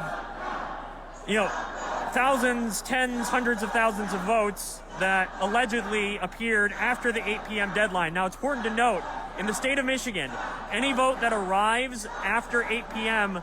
on Tuesday night on Election Day is not able to be counted, nuts. even if it's postmarked for before. However, there is no evidence at this time that there were votes that missed, or ballots or absentee ballots that miraculously showed up after the 8 p.m. deadline. So that's kind of there is a belief that there were tens of thousands of votes. However, outside of this video, which it's unclear, the veracity of that video, if these votes arrived afterwards or not. Weird how all these random videos from the random cities that they want to contest show up and go viral. almost like there was like organization behind it. In addition, the lawyers that I've been able to talk to, they don't want to be named or associated with specific campaigns. They are talking about how they are trying to challenge the vote and make sure that no extra ballots were counted after the 8 p.m. deadline. So basically, the police officers, as you were able to see, they were blocking these poll challengers, and they blocked a lot of lawyers from entering to offer that challenge. Another thing that's really exacerbating the tension here is that media is able to make their way inside to cover the inside of the event in a quarantined off area. But they are, the fact that election challengers are kind of slow to trickle in, that's been a gripe as well. We have been able to confirm there are GOP, there are independent, and there are Democratic poll challengers and election challengers in there. You have to have a 1-to-1 ratio. What we have been able to say that there are plenty on each side. And in fact, since a lot of the protesting has gone on, there has been acceptance of independent and GOP poll challengers that have been waiting for a while and were some of the initial to show anger for the situation. Okay, so what you just heard was everything's going as it's supposed to, and yet all these people are out here yelling, and they don't even know what they just stopped the count. They don't even know what they're yelling about. They were just told to go there and stop the count, and so that's what they are. They're just there, going nuts. Now, in Arizona, where Trump was behind, they want the exact opposite. We want to go right now to Arizona. Gotti Schwartz has been watching, he was watching the actual count a few moments ago. He's moved outside where people are letting their opinions known. What do you got? I just watched you. Hey, Lester, how's it going? Yeah, so we're not turning on the lights because we don't want to draw too much attention to us. You're going to see that there's going to be some people that are pretty antagonistic. But right now what they're doing is they are gathering in front of the election center. Inside, they are counting all those ballots, those 300 or so thousand ballots that are still outstanding. And inside, what you're hearing, poll workers are hearing a lot of the chanting out here. They're hearing people screaming, and then we've got this crowd. We're gonna walk this way just to show you. We've actually got a pretty sizable convoy coming in of trucks. We've got some. This is literally a polling place where they're counting votes. And what we're seeing is we've got a police presence over here on this side. You can see that even on election week, this wasn't about the January 6th meeting. January 6th looks like it was just the culmination. You can see this is a very, very strategic plan to generate as much outrage in hopes of somehow stealing this election, whether it be through the courts, whether it be through fake electors, whatever it is, they want to steal this election. And they started this plan so early. You can see how they're doing everything they can to muck up the gears of the election. Not just stop that one day, but stop the election period at all costs at every moment. But then over to the left here, again, we're trying not to bring too much attention to ourselves. We're trying to be keep a low profile, so you're not going to see the lights, and it's difficult to see exactly what we're talking about. But you've got this pretty large crowd right here in front of. Sorry, this is what happens whenever you come out here. We're trying to document what's happening. We're trying to document what the people inside are listening to as they're counting those ballots. Now, the unfortunate thing that we've seen is that a lot of these employees at the polling center, they have to come out and they are greeted by this rather large crowd. We're going to come up this way. And you can see that there are sheriff's deputies that are surrounding this crowd. Let me show you what it looks like when these poll workers come out. We've seen them escorted out and put into a van, driven somewhere. And then down in the crowd, we have seen some Sleepy. people with guns, but so far they have insisted that this is a very peaceful protest. Just a little while ago, we saw a couple people with rifles slung on their back. In fact, you've got a gentleman down there that you see with he's got some sort of tactical vest on, and then right next to him is a woman who's got a rifle slung on her back. The crowd has been here for about an hour. They started at the Capitol. They came here. Yeah, go ahead. Yeah, I mean, what exactly is it that they want, or what message are they trying to send? Well, interestingly enough, just a little while ago, they were chanting "Fox News sucks, Fox News sucks." They were saying that they were angry over Fox News calling this race, calling Arizona for Biden early on. Obviously, they're... Now, why do you think they got the impression that they should be angry? Would it be that Fox News themselves started questioning whether it should be done? Could it be that AON and Newsmax attacked Fox News? Could it be that Trump and the campaign attacked Fox News, all for the purpose and hopes of gumming up the gears? And so that they're told what to do, and they do it. They loved Fox News up until that moment, and they turned on Fox News because they were told to, and that's how malleable they are. It's still too close to call. It's still too early in this process. But they were directing their anger towards what seemed to be Fox News for a little while. They're also directing their anger at the officials here. There was a group of them trying to get inside. They were asked to leave because they weren't wearing masks, asked to come outside to talk, and then the crowd appeared. So we're not exactly sure what all of their complaints are. We have heard them talk about how this election is being stolen from the president. We've heard them talk about the use of Sharpies in the election. We checked into that. Some of them were saying that they used Sharpies, and they were given Sharpies during their election process, and that invalidated their vote. That appears to be not the case at all. In fact, election officials say oftentimes those Sharpies worked better, and they have been told to use those Sharpies because the ink dries faster. So the officials here have assured us that all those votes are going to be counted. But as you can see, this crowd just filled with a lot of people are voicing their anger here in front of where poll workers are trying to tabulate those votes. Well, people blowing off steam. It's unfortunate because we were talking about the poll workers and the work that they're tirelessly working. It's late there. It's late everywhere. Not partisans. Leave them out of it. Well, you know, and it's ironic too because they're counting All right, votes. so And that's what else was going on in Maricopa County?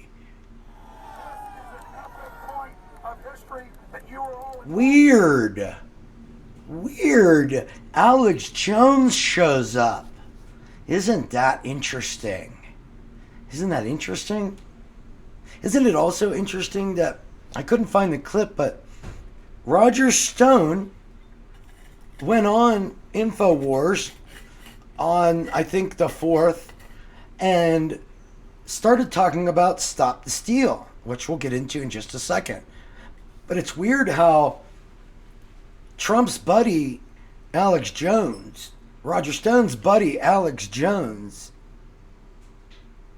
all weird how he showed up at the polling place with armed protesters also there. Already, before the vote has been finished counting, they are riling everybody up.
Now, Alex Jones also made an interesting Alex Jones, appearance. I believe, wants to get on. He feels that he has a particular take on the election that people need to hear. And since he's been thrown quick off of all the appearance on major Howard media, Stern. he wants to get his word out. I think, in all fairness, we should let him have a word. Really? You think that's right. fair?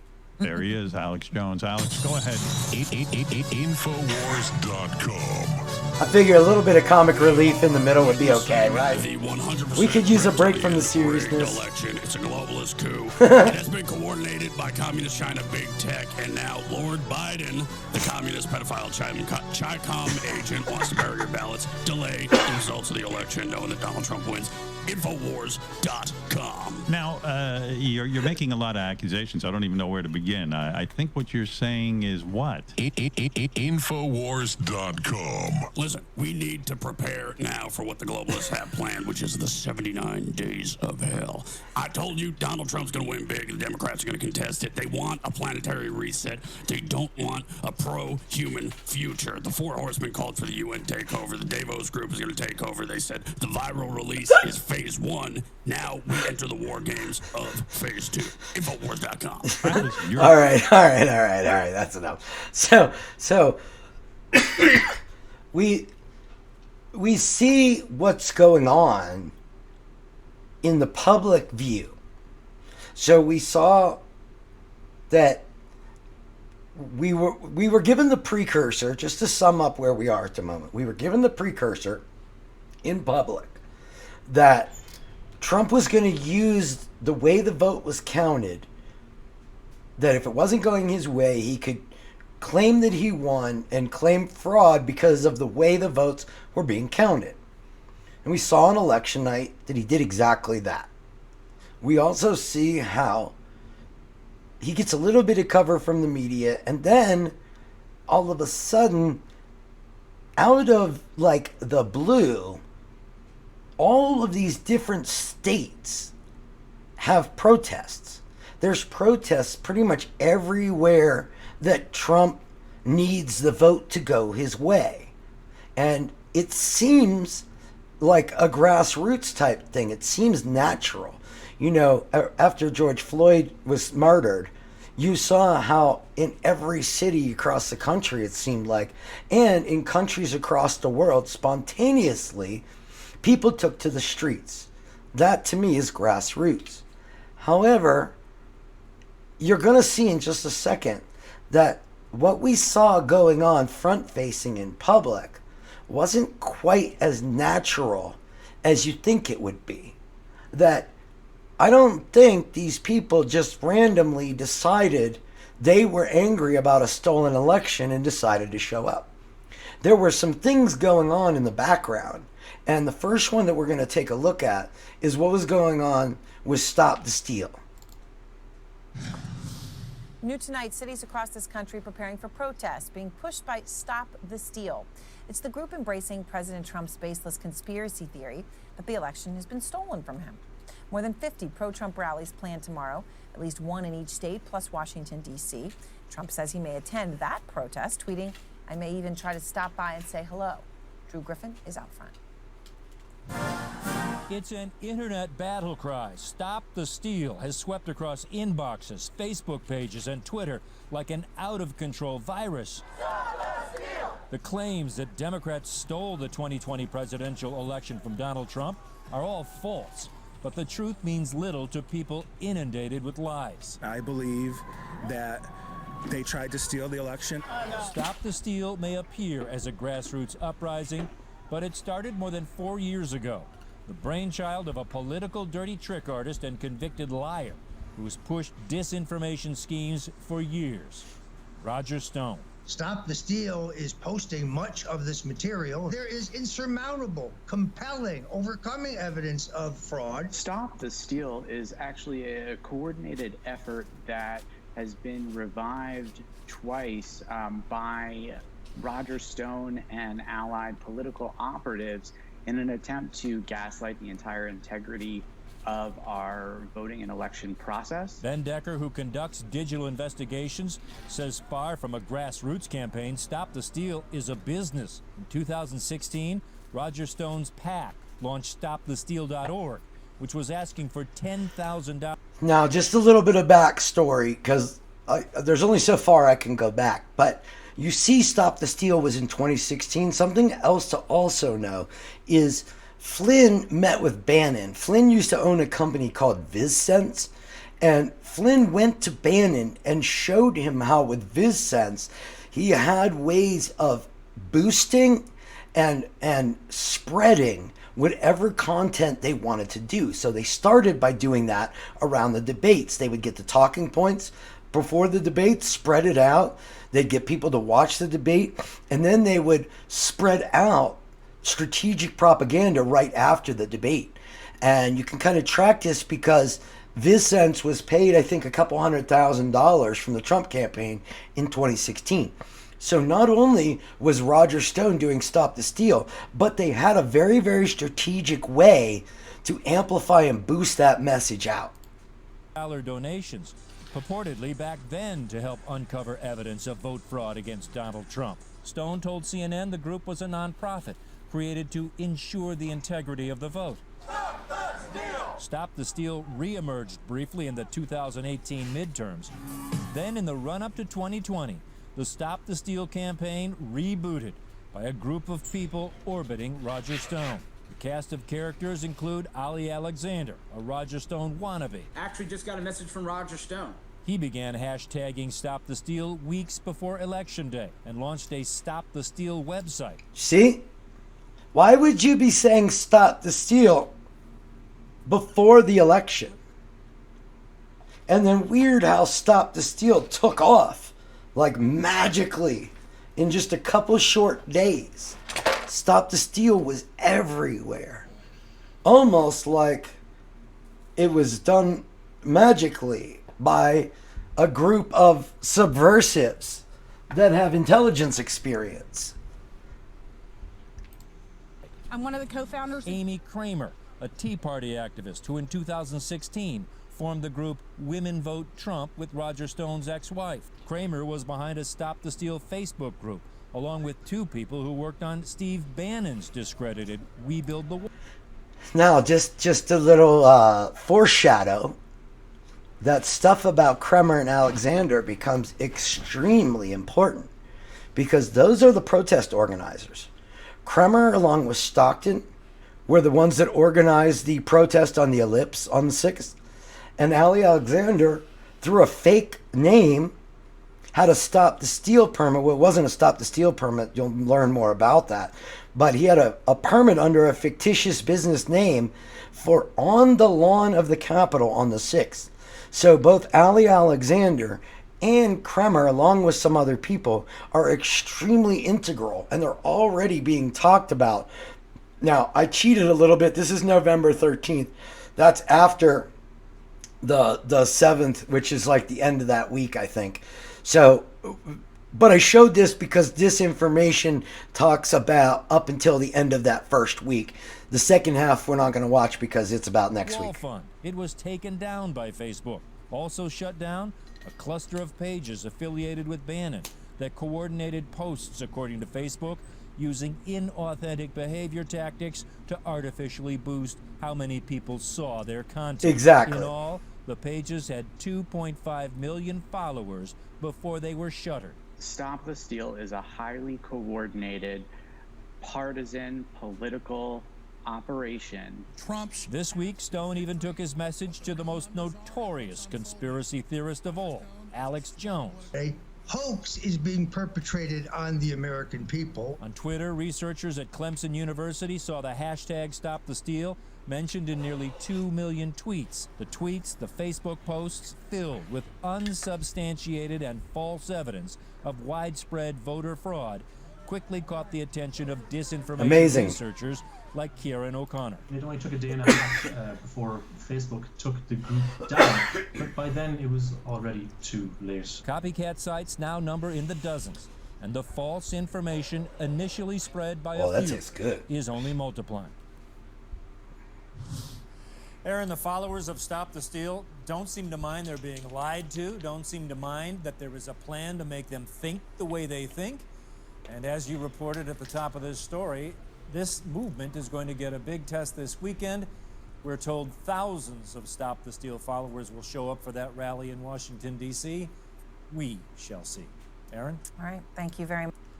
Then what you start to see is 7.73% of those. This message being amplified over and over. An idea where we're not going to give you any examples of fraud or how fraud worked.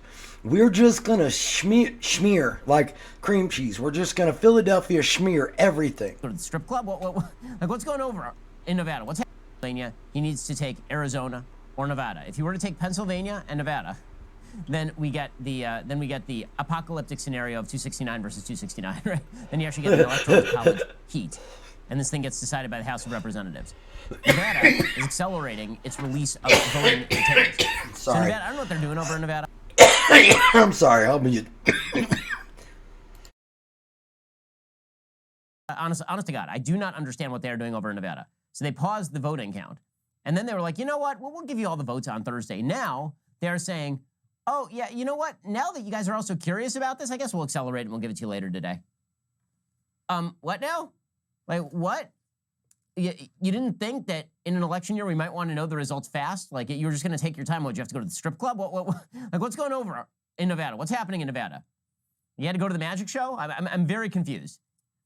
Okay, we will have Nevada results a little bit later on. I'm very confused. Final results in Arizona tonight. No. Okay, so the Trump campaign, I've been speaking with folks over at the Trump campaign, and they're expressing a lot of optimism about both So he has been in direct communication with people at the Trump campaign. Arizona and Pennsylvania. In fact, they said it is not just possible. They're suggesting it is likely that Trump can still win Arizona and Pennsylvania. Here are the statistics that you need to know via Team Trump. In Arizona, he's giving the propaganda from the Trump campaign. All of this messaging is being directly coordinated, whether it be Roger Stone, Alex Jones, the protest organizers, the dark web funded IDW people. It's all being extremely coordinated. Joe Biden currently leads by approximately 93,500 votes. There were 605,000 votes cast on Election Day. In order for Trump to make up that 93,500 vote deficit, he would need to poll 57.73% of those 605,000 votes. Team Trump says they are currently outdoing those numbers.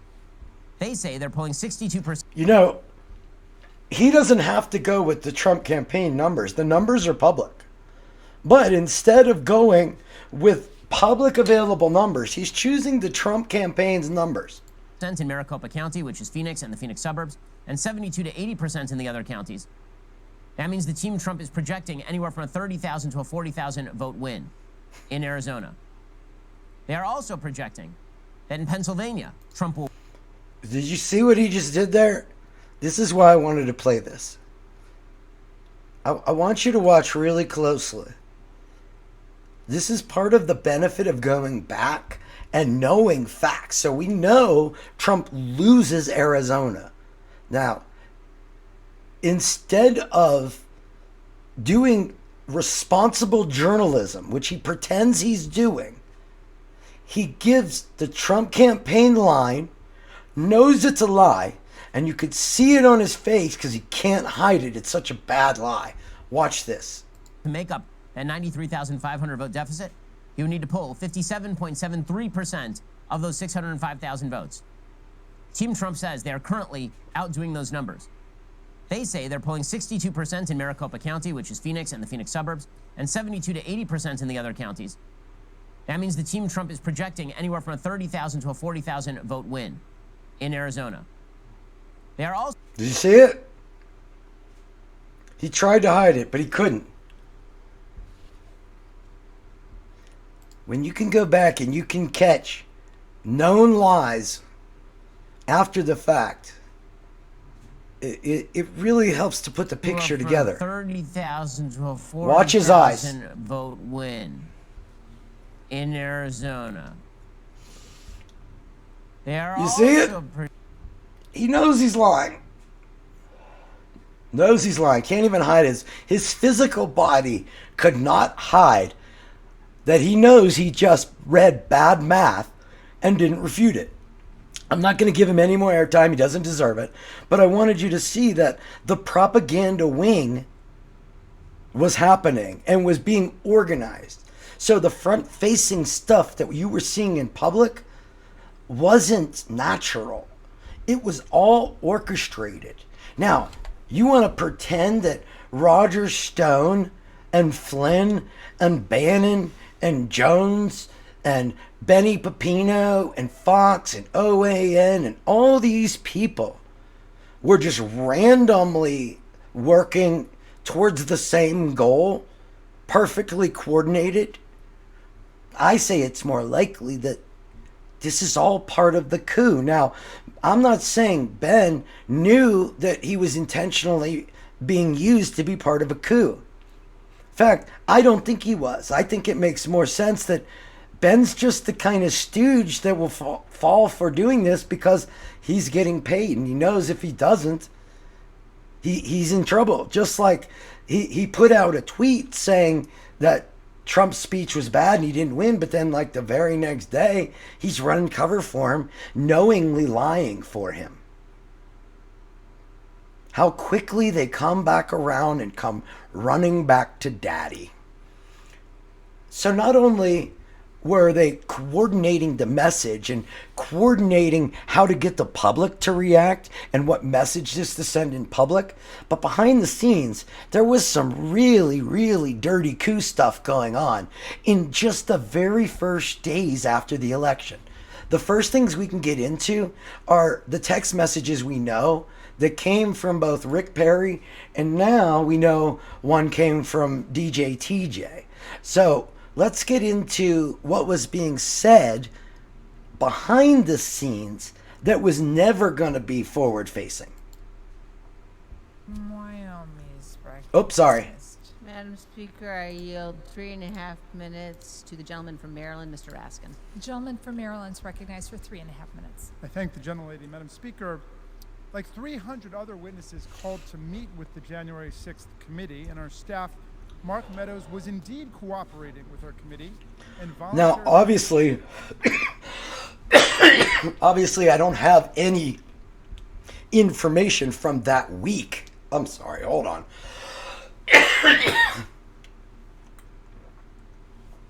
I don't have any information that I can play from that first week that shows what's going on, because we didn't know about this stuff.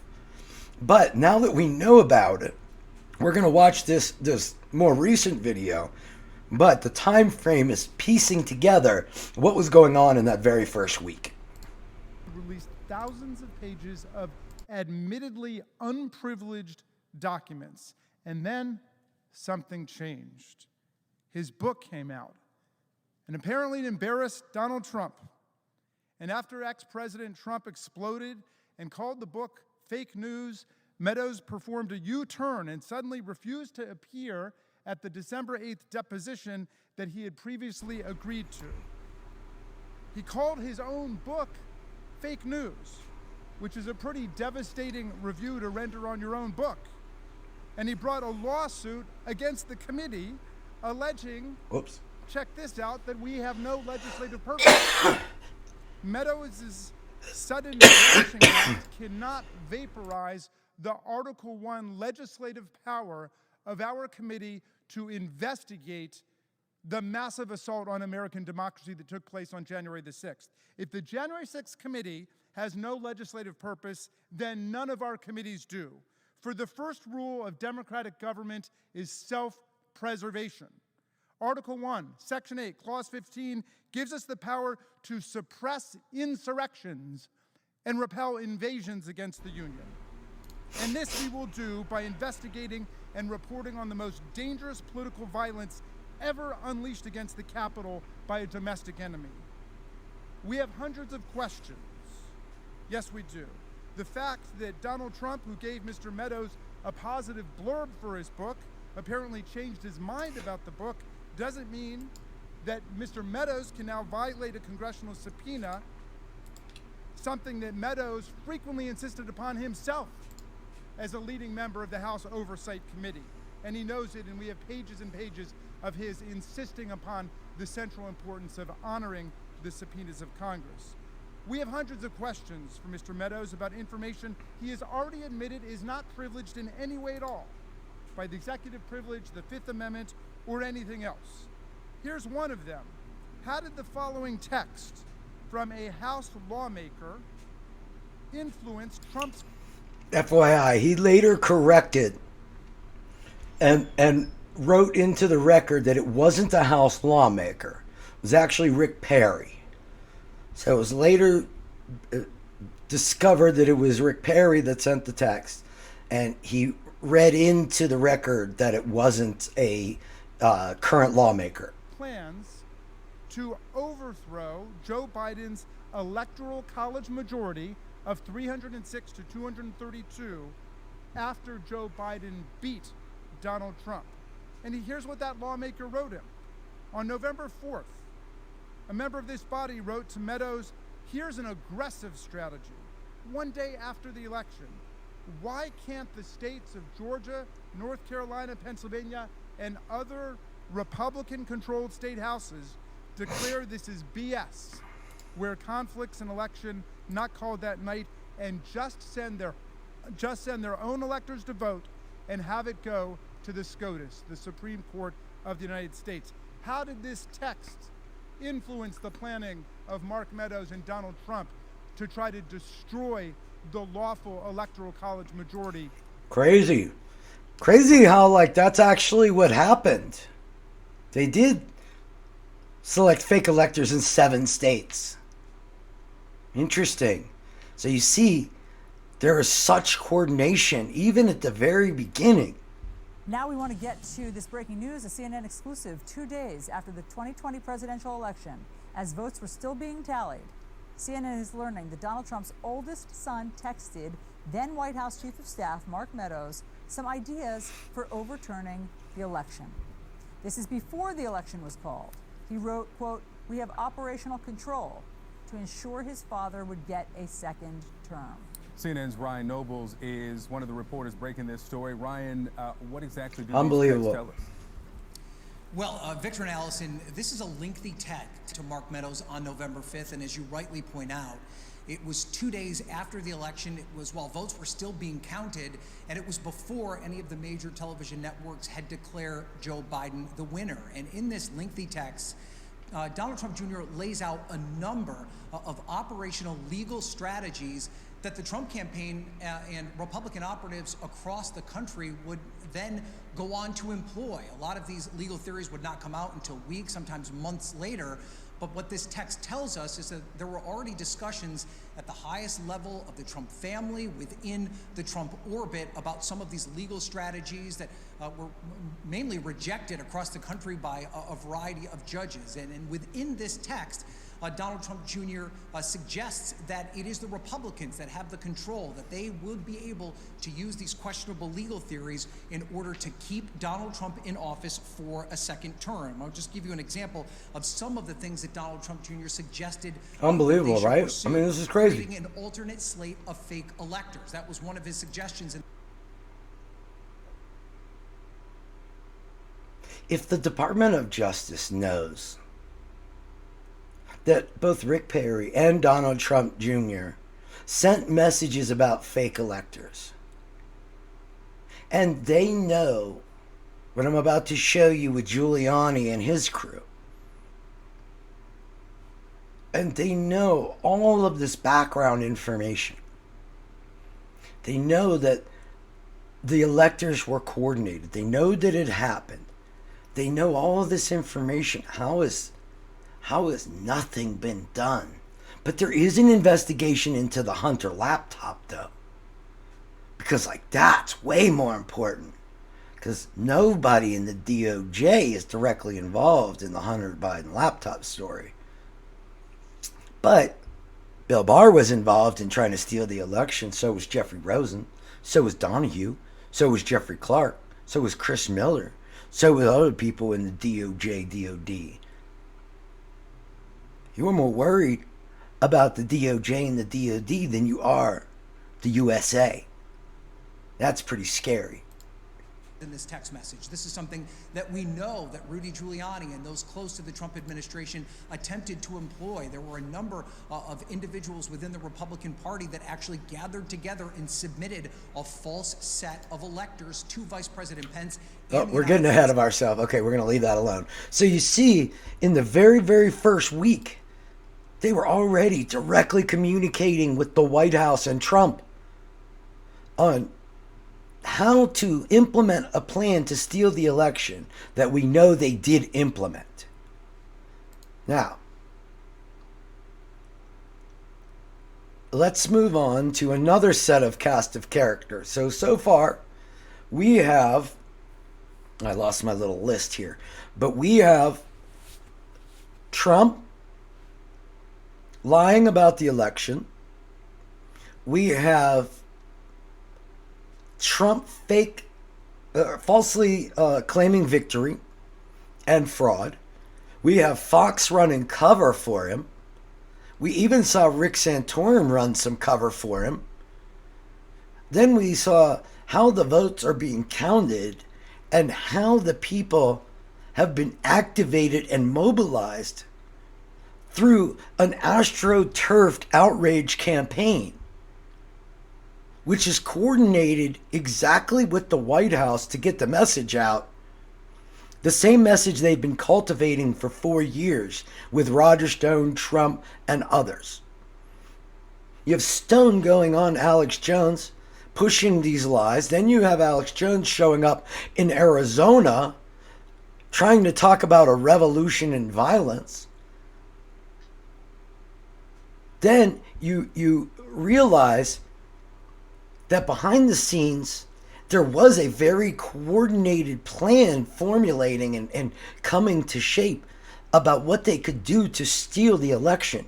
And at that exact same time, Never seen video obtained exclusively by CNN's Tierney Sneed. now wait, I'm only showing you this because we're going to go over some of this testimony. This is the transcript of the deposition you're going to see some clips from. You may have seen these clips. They're not out. Like, it's not really a big deal, but this case is. And I'm going to show you some things from this deposition and give you the timing because they are between Election Day and before it was called for Biden. And obviously, I'm not going to be able to read that at that size, but okay. You watch and see how obvious and ugly the former president's intent is. Started with lies about caravans of brown people coming for your women, taking your jobs, and bringing drugs, and ended with a mob of red hats convinced to attack the government, trumpeted as the cause of all that concern. The proof of his purpose is in his people. You'll see names: Sidney Powell, Rudy Giuliani, others, under oath, on camera, depositions. Lawsuit by a former executive with Dominion Voting Systems who claims he was defamed by the Trump campaign. Giuliani, Powell, prominent conservatives. The defendants are moving to dismiss the case. That's pending. But they did do the depositions, and on video you'll hear how they lay out the objective, namely feeding fears. Not with facts. Facts be damned. No proof of truth necessary. Case in point, a conspiracy theory that has been played mostly for laughs. Bizarre, made on national TV. 2 American companies were working with a dead Venezuelan dictator. Absurd, yet absorbed. Listen.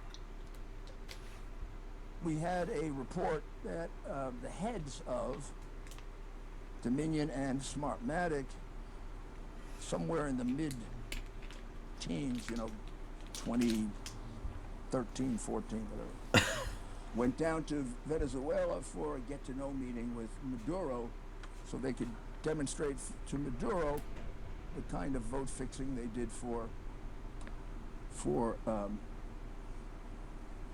Chavez.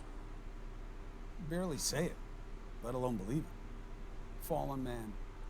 From America's mayor to Trump's stooge. A former federal prosecutor who says repeatedly He couldn't be bothered to verify whether any of the claims he was making were backed up by facts. You say the heads of Dominion and Smartmatic? Yes, that's what I was told. Before the press conference, I was told about it. Sometimes I go and look myself. Okay, now this editing is a little bit deceptive because at this point in his deposition, I believe he's talking about the press conference where he mentions Eric Coomer, and that's not the same place in the transcript. But what I wanted, the reason I showed you that was just to like give you some idea of what this deposition looked like. And if you look at where I have highlighted here, see if it gives a date before then, which I don't think it does. Okay, so they're talking about who was working together on this group of people trying to solve the mystery of how the election was stolen and put out all the public-facing PR necessary. It says, on that team, myself, Jenna Ellis, Sidney Powell, Joseph DeGeneva, Victoria Tenzing. I'm not sure at that point if Christina Bobb was or wasn't. She may have been, and I'm missing one I know, Boris. He's talking about Boris Epstein. Now, Christina Bobb is a reporter for OAN. So we know, based on the confession of Rudy Giuliani, that somebody from OAN News was working directly with Rudy. So anything you saw on OAN was coordinated, obviously. Now, what's interesting is as we skip down, you'll see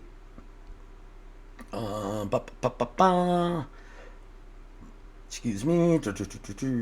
Okay, here. The election was January 3rd. If you don't mind, I'll recreate. The election was January 3rd. That would have been on the 4th or 5th. I think you misspoke. Giuliani says, did I say January? November 3rd.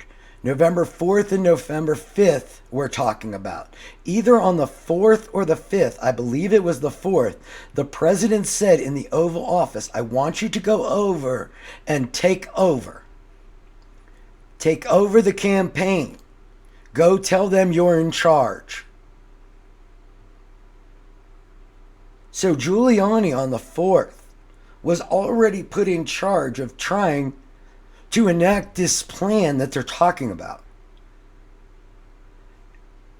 You'll see, let me find it.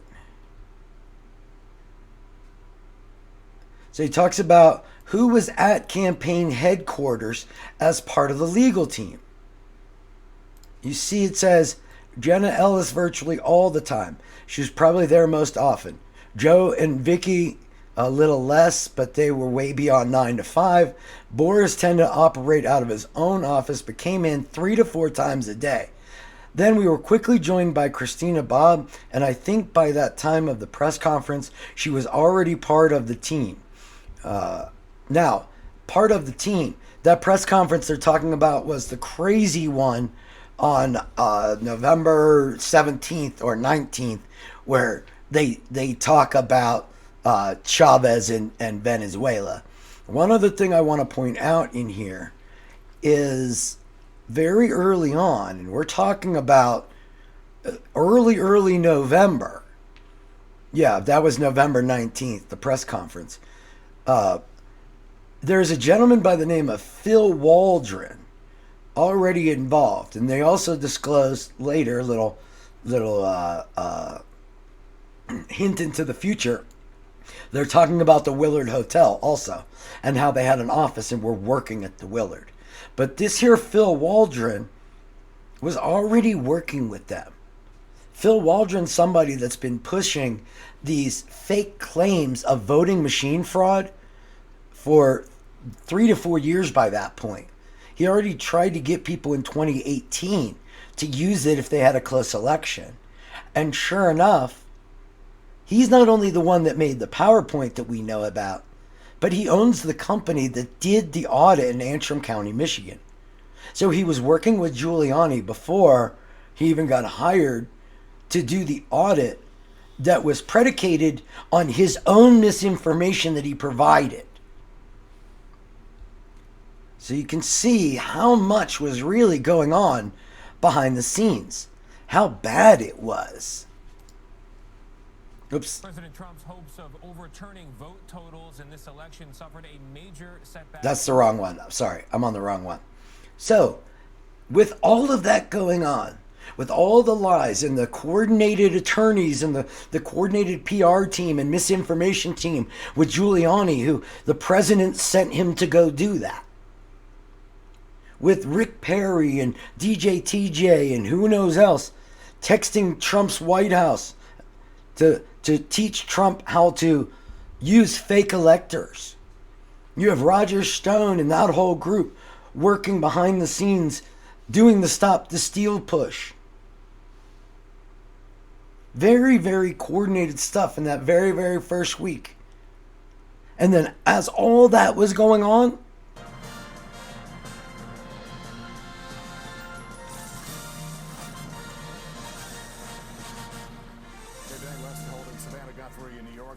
the entire country has been waiting for after a very close race.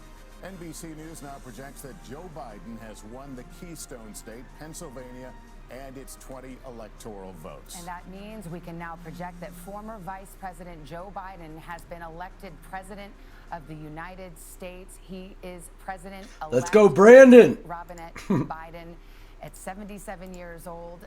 Chuck, we'll turn to you. This map is a real interesting one. Not necessarily the path that anyone thought would have unfolded, but here we are. This is a Fox News special report. Can now project that former Vice President Joe Biden will win Pennsylvania and Nevada, putting him over the 270 electoral votes he needs to become the 46th president of the United States. Donald Trump, the 45th president of the United States, has vowed not to concede at this point.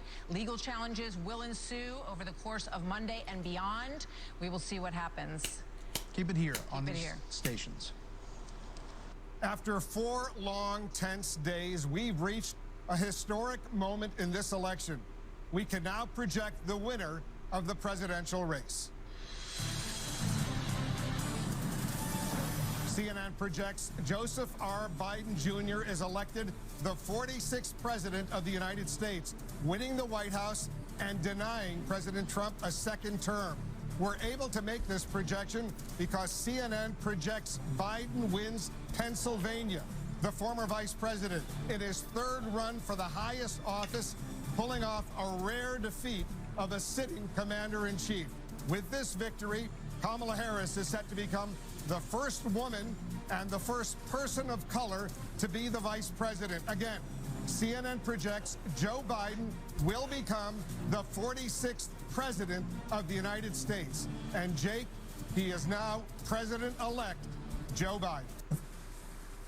Okay, we have an announcement to make. Joe Biden is President-elect of the United States.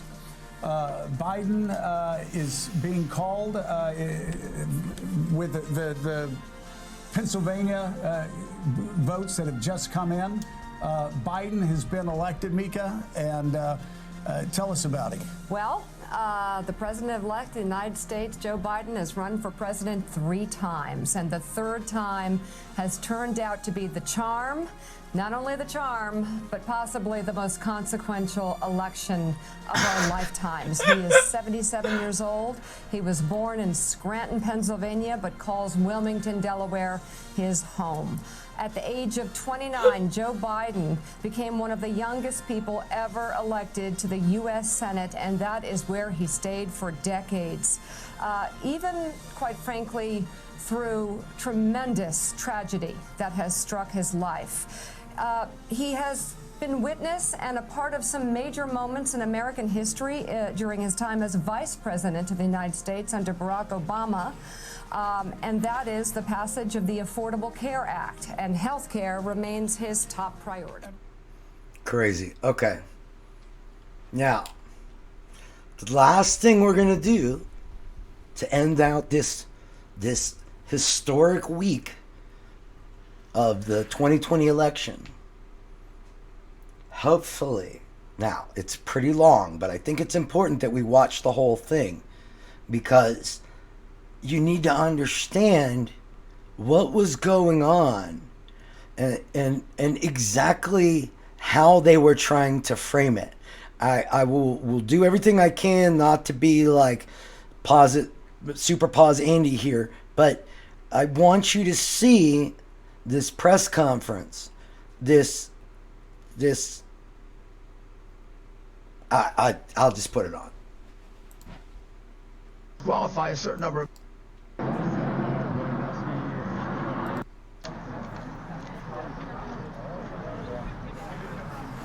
Here we go. Let's dig in.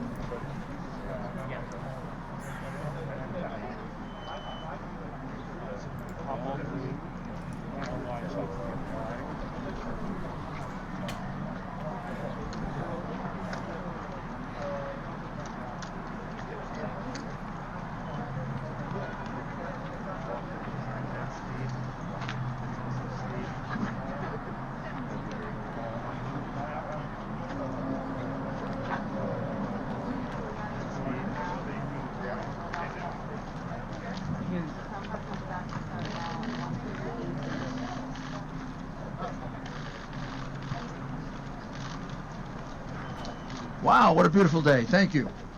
Thank you for coming. So I'm here on behalf of the Trump campaign as an attorney for the president to describe to you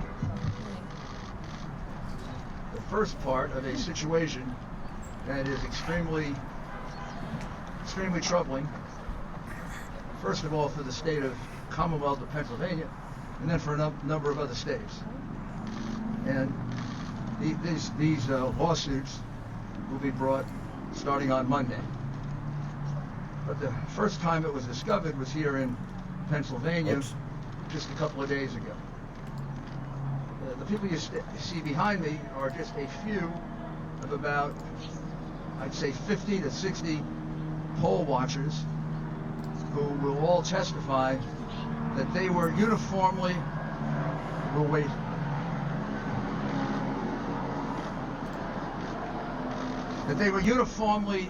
deprived of their right to inspect any single part of the mail-in ballots. As you know from the very beginning, the mail-in ballots were a source of some degree of skepticism, if not a lot of skepticism, as being innately prone to fraud. The New York Times had written that 10 years ago under other circumstances, but of course changed their mind once it was a situation involving President Trump. Congresswoman Jordan, in her vast and compendious review of various forms of voter fraud, cited mail-in ballots as the most prone to fraud. With all that, you would have expected there'd be a high degree of security and a high degree of inspection that would be provided for mail-in ballots. Instead, in the wisdom of the officials, Democrat officials here in the city that's been Democrat for 60 years and has a very long history of voter fraud, documented history of voter fraud, instead of going to a high degree of care to allow inspections of the mail-in ballots, there was no inspection of a single mail-in ballot. Those mail-in ballots could have been for anybody. Those mail-in ballots could have been for anybody they wrote in. Those mail-in ballots could have been written the day before by the Democratic Party hacks that were all over the convention center. What I'm saying to you is not a single one was inspected, as the law required. Even when a court order was obtained to allow the Republican inspectors to get 6 feet closer, they moved the people counting the ballots 6 further feet away. It's just nuts. It's really simple. If you have nothing to hide with these mail-in ballots, you allow inspection. I mean, this is common knowledge, common practice in the examination of absentee ballots, which happens all the time.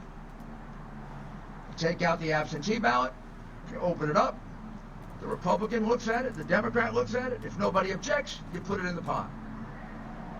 If either objects, you put it aside.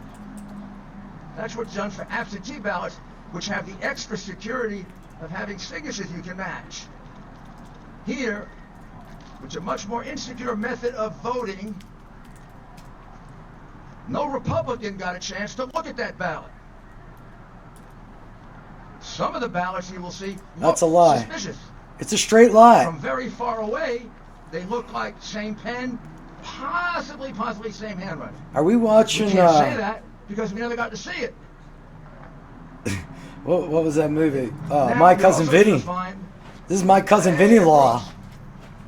on the other side of the state, there is a similar situation in Pittsburgh involving 300,000 ballots that were uninspected, unreviewed, not observed by a single Republican.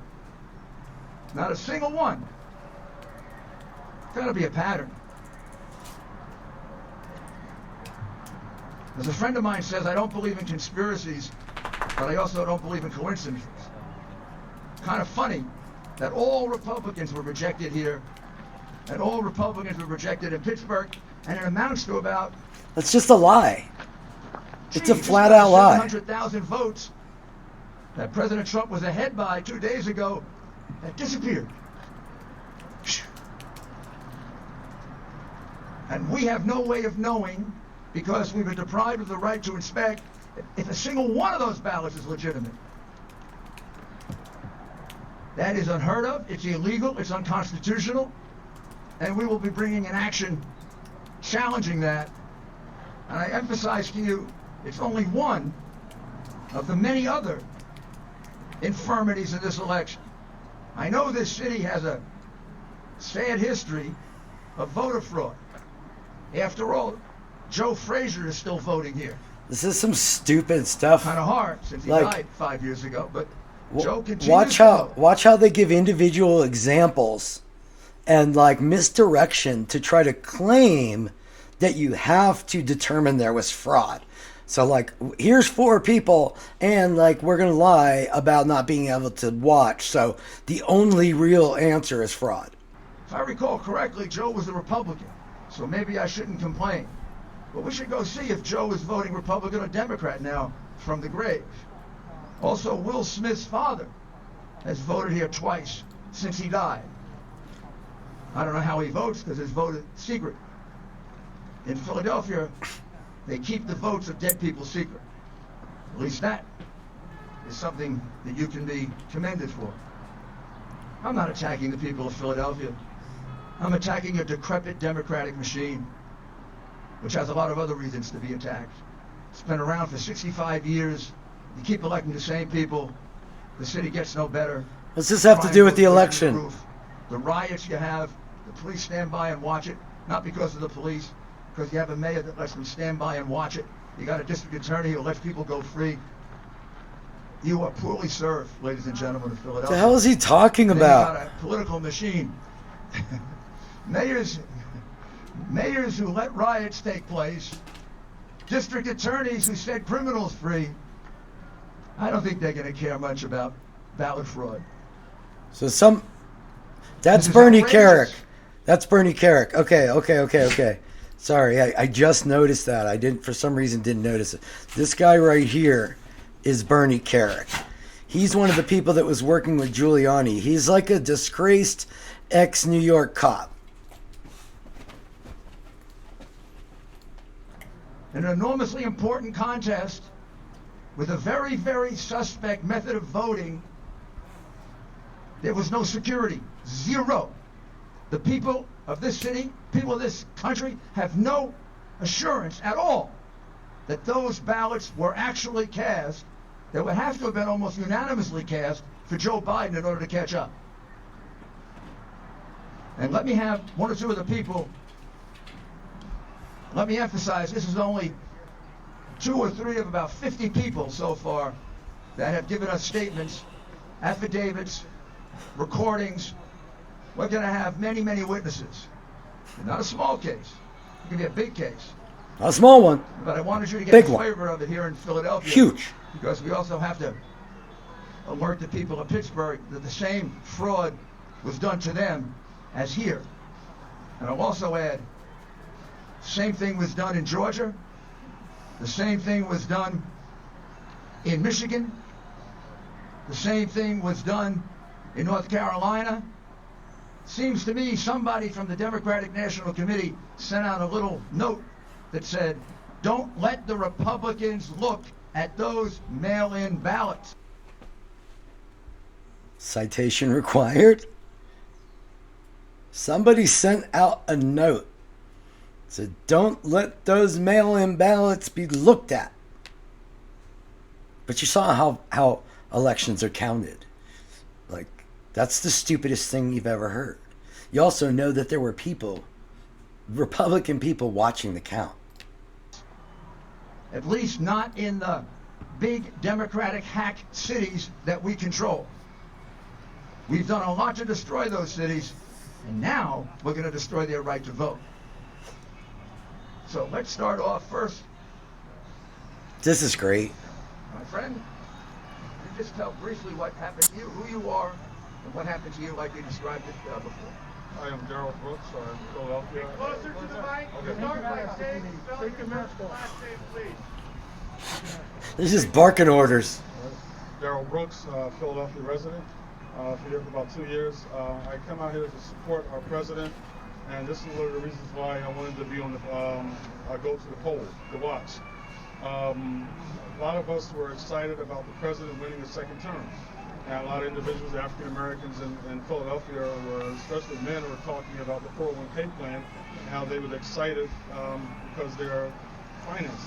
So when I go to the poll, it was basically they put us at 20 feet away, and they said no cameras, no phones, you cannot take pictures. I was even harassed by some of the Democratic Party poll watchers, and that is also recorded. And then next thing you know, it was 6 feet away, and they still would not allow us to see anything that was happening.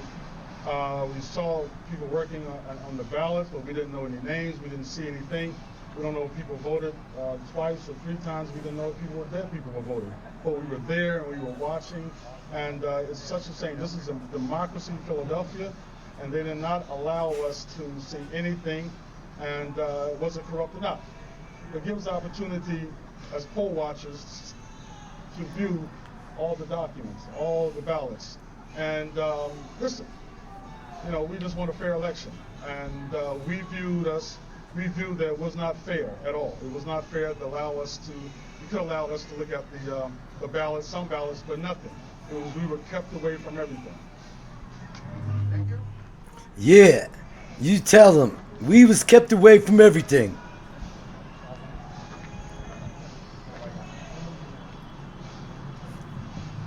Hello, I'm Matt Silver. I went for 16 hours straight poll watching. It took about 30, 45 minutes to get through, despite me having credentials of all possible manner. Eventually I showed an email proving that I was supposed to go in. They at least let me through. When I was there, I was turned away for a tablet. They did not want any tablets or computers there. I had to bring that elsewhere. Eventually, when I was let through, you were not able to get anywhere near the ballots. There were 3 rows of people counting ballots. The closest at my day, may have been 15 feet away. Then there was another row, then there was another row. To the extent that you could see anything, we were told repeatedly. These guys aren't there to look at the ballots. They're not there to inspect ballots. They're there to watch the people who are inspecting the ballots. Their job is not to verify signatures or verify names or if the people are alive or if these are bamboo-laced ballots. Their job was to watch the people that count the vote and to make sure that that was happening legitimately.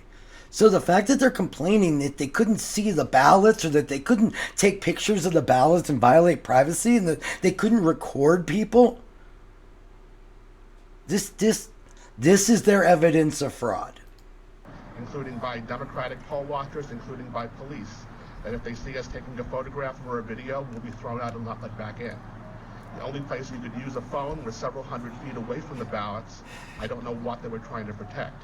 Privacy. When I was there, I saw some people looking at the ballots legitimately. Some people were throwing through them at a rate of every second or so in a way that we specifically could not even see a single thing.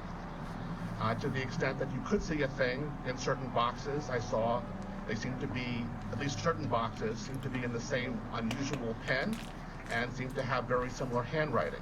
Some boxes were normal, some boxes were like that. When they finished with going through boxes, they put them in the very, very back of the room where you couldn't see a thing hundreds of feet away. Then they put supposedly the same boxes. I can't tell if they are or not. This is a press conference to reject the results of the election at a landscaping place with 90s rock or 80s rock in the background. Was that Guns N' Roses? This is America. This is what activated people. This kind of crap. Through separate machines where they stripped the ballots, the outer casing with single signatures, the privacy ballot. At that point, the actual signatures are completely separate from the privacy ballot, and they'll never be able to be tracked back. What I saw was disturbing, and the process seemed to be specifically so we could not observe, and also so we could not challenge. The only way to challenge something was to call an individual called Seth, who was in the back of the room, who could speak to people. And again, they were very worried about photographs and videos. Yeah, privacy. Mr. Giuliani, could you explain who these two people were chosen by to become legal observers? How were you chosen? I was asked both by my local ward and the Republican National Lawyers Association. I responded to both. I was willing to do so. There was some type of vetting process, including my bar number and I guess my credentials, and then I was accepted. You're an attorney, right? I am an attorney. Where did you file a complaint initially? When you saw this behavior happening, who did you go to?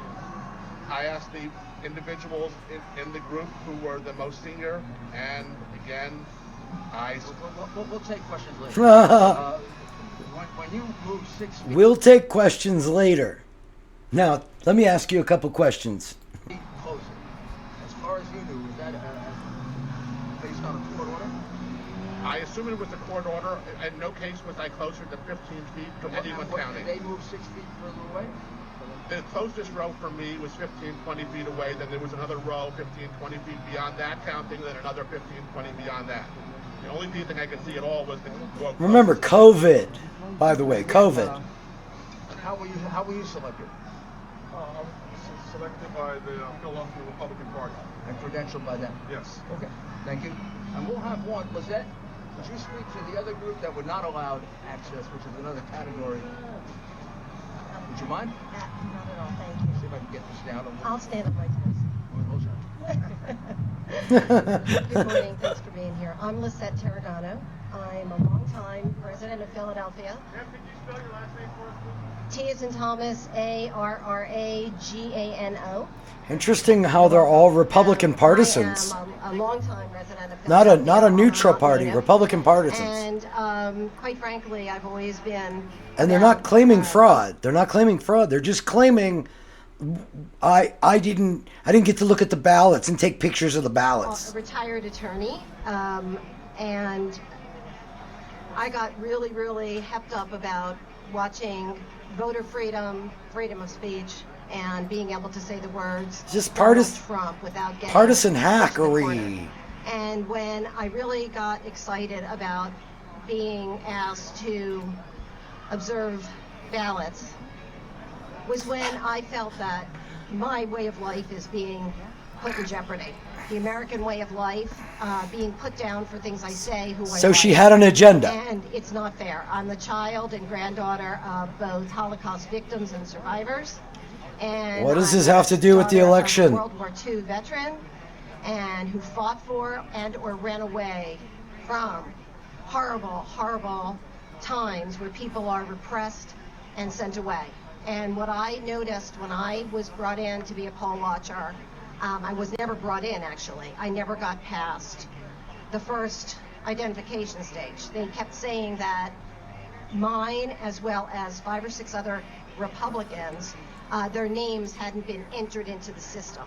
And after the first time it happened, the second time it happened, I had no second thoughts about it being a problem, more that somebody failed to finger us into the computer So she wasn't a registered poll watcher. system.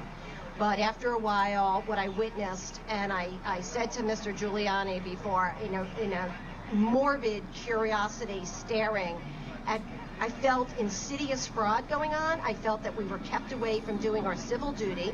That was everybody on both parties should be upset about. This is horrible. Everybody on both parties should be upset about how she felt, about her instincts and her feelings.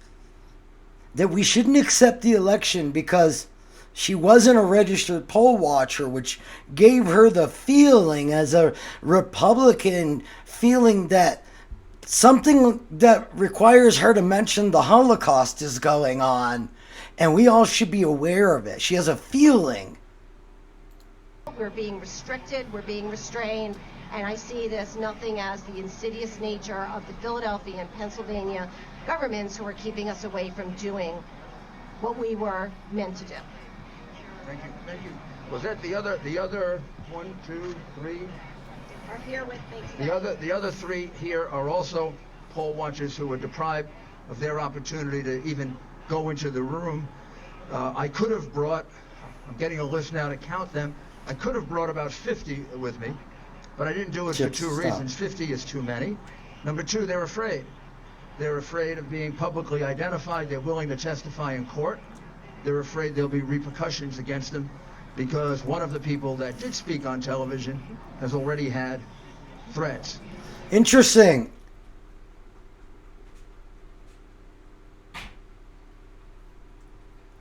I wonder if the Coomer attorneys caught that. He's acknowledged the danger of doxing somebody and how dangerous that could be. Yet, in just another week and a half from this date, you'll see what he does.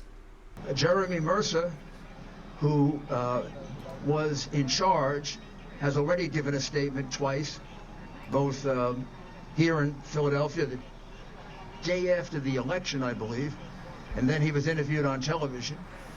Jeremy will basically corroborate the statements that were given about the fact that he was there for 21 hours and then again for another couple of hours. He believes about 300,000 ballots went through.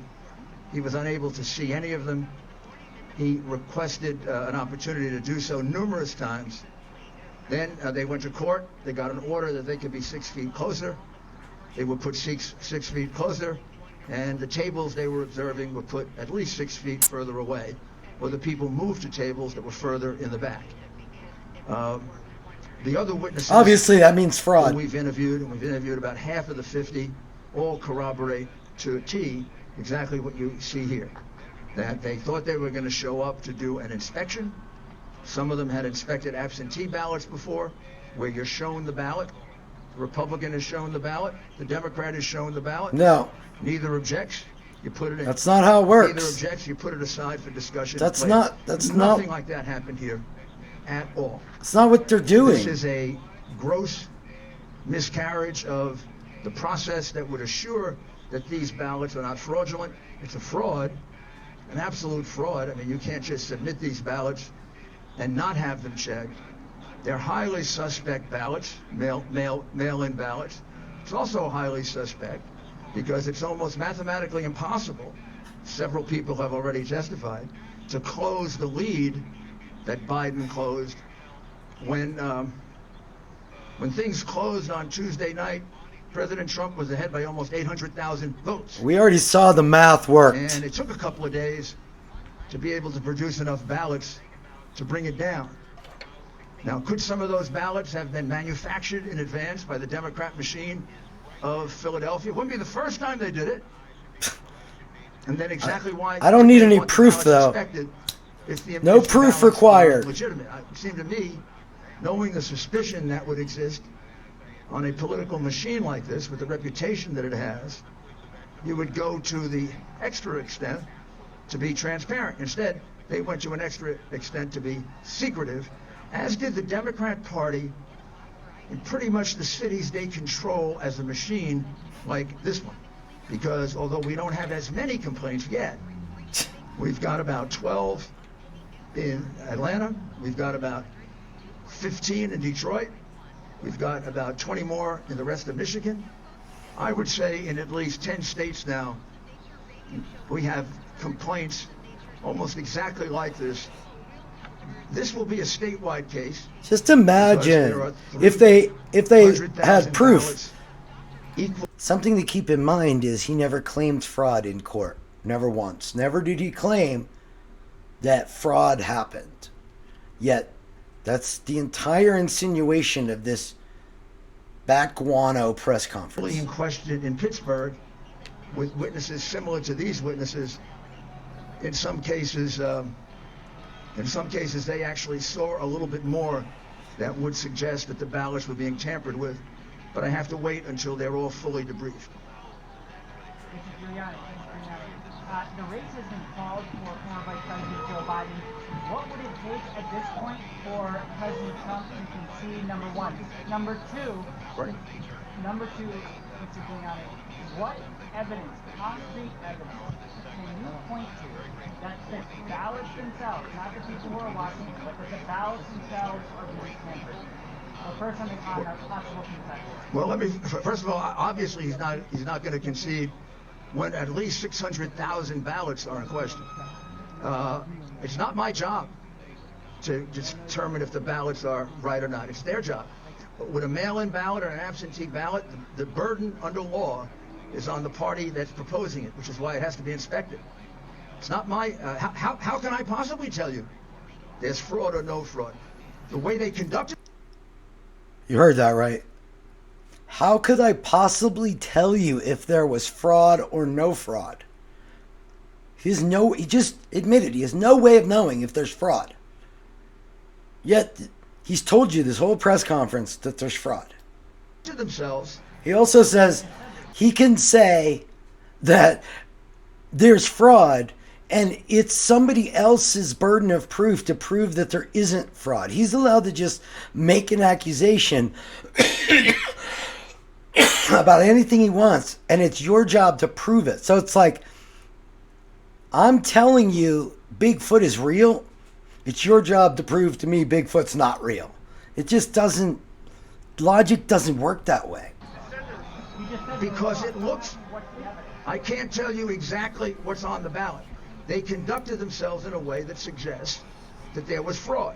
One of the things that does involve fraud is not making it possible for the people who are supposed to inspect. That's a fraud. That's a fraud on the voters. The voters expect that their inspectors are going to be able to. Easy for you to say it. The voters were defrauded of that right. We will not know if those 600,000 ballots were valid, invalid, or not. Having conducted themselves that way, they certainly present a very strong circumstantial case that the ballots were tampered with. Also, the highly unusual, almost mathematically impossible reduction in the vote in that period of time. Almost mathematically impossible. That the ballots were tampered with. So they've done everything they can to yell out to you we were tampering with the ballots without being stupid enough to show it to you. They kept our inspectors. So Trump went out, made claims without proof. Giuliani went out, made claims without proof. Jones, Stone, Fox, all went out and made claims without proof. They kept our inspectors away uniformly. I don't think we're going to find a single Republican that ever got to look at one of them. Lie. When the law requires that we are allowed to look at them. We saw that was a lie. And they did it in Pittsburgh. Lie. That can't be a coincidence. How do they figure out? The only coincidence is that you're lying about those two cities. They didn't do it in other places. I'm sorry. I'm going to ask Corey Lewandowski. Watch this. To explain his experience. This is comical. This guy's a joke. Well, I appreciate you being here today. Let me just give you one concrete example, not anecdotal, but concrete example of what we believe. I'm going to give you a concrete example. In the state of Pennsylvania. Here's an anecdote. I draw your attention to an obituary listed for one Denise Ondish in Allegheny County. born 9/10/1946, deceased 10/22/2020. Her application to vote was received on 10/23, the day after she died. It was then mailed by the county back to her on 10/24/2020, 2 days after she had legally passed away. And the ballot was then received back at the county office on November 2nd, 2020. And when you go to the Secretary of State's website today, it says, Look at the faux that she anger. voted in this election, effective November 2nd, 2020, a full 9 days after Miss Ondish of Allegheny County passed away. Proof! This is not, excuse me, this is not empirical, this is not anecdotal. This is hard evidence, and if you do your... This one case that I put together without really checking from an obituary to this person that has the same name, that is proof of mass voter fraud. That's not an anecdote. It's not an anecdote. That's proof of mass voter fraud. Jobs from the media, I'm sure you'll find additional examples, and this will be one of many that we will be filing with the court. Thank you very much. Also, when you say that there's no evidence, the people standing behind me Aren't are evidence. witnesses. They're not evidence. They will eventually, soon hopefully, appear in court. and None give of this them testimony, claimed fraud. because we're going to file a federal lawsuit that will cover here and Pittsburgh, and we will have as many witnesses as the court needs. Right now, it could be as many as 90 witnesses. We know they lost to every case, every one of them. Uniform Every case you the lost. right to inspect, which constitutes a fraud on the people of Pennsylvania, constitutes a fraud on all legitimate voters. Any illegitimate vote cancels a legitimate vote. And the burden of proof as to whether it's a legitimate ballot or not, when it's a mail-in ballot, is on the person proposing the ballot. He's literally saying that every voter is responsible for reproving that it's their ballot if it's questioned, even though it's already been counted and tabulated and accepted. It's the voter's responsibility to prove they're the one that voted. It's not your job to prove they didn't. That is absurd. So by that reasoning, I don't have to prove that Trump's a criminal. Trump has to prove he's not a criminal. Because there's no other way to justify it. Well, they made it impossible to view those ballots. COVID. And there can be only one conclusion as COVID. to why you would make it so impossible. A global pandemic. Because many of them were fraudulent. Oh, that's the only possible way. You just don't lose leads like that. So what's funny is Lewandowski made it that somehow an individual and many individuals were scamming the system, but Rudy says it's the Democrats scamming the system. Without corruption. And you're in a city in which voter fraud is professional. It's not just amateur. Some places may be amateurs at voter fraud. Philadelphia is a professional place for voter fraud because you have a decrepit Democrat machine that you have had in power for 60 years, and it's the reason why you have voter fraud. It's the reason why you have so much crime. It's the reason why you're leading the country in some categories of crime, because these people are not helping the people of Philadelphia. Their loyalty is to the Democrat Party. Wow. Oh, please, I'll answer 3 questions, one at a time. The wiener. I'm sorry, I didn't understand that. Wiener? I knew he was going to do that. Wiener? A winner or a cheater? Who is a winner or a cheater? Oh, is he a winner or a cheater? Well, that's what we want to find out. We have a right. I mean, here's what I can say about this evidence. This evidence is overpowering in that it suggests we need a very, very detailed hearing. We have to find out exactly how many ballots are implicated, how many ballots were not inspected. The estimates I have so far, but we haven't finished this investigation, is there was about 150 to 200,000 ballots here and about 300,000 ballots in Pittsburgh. It may be more, it may be less.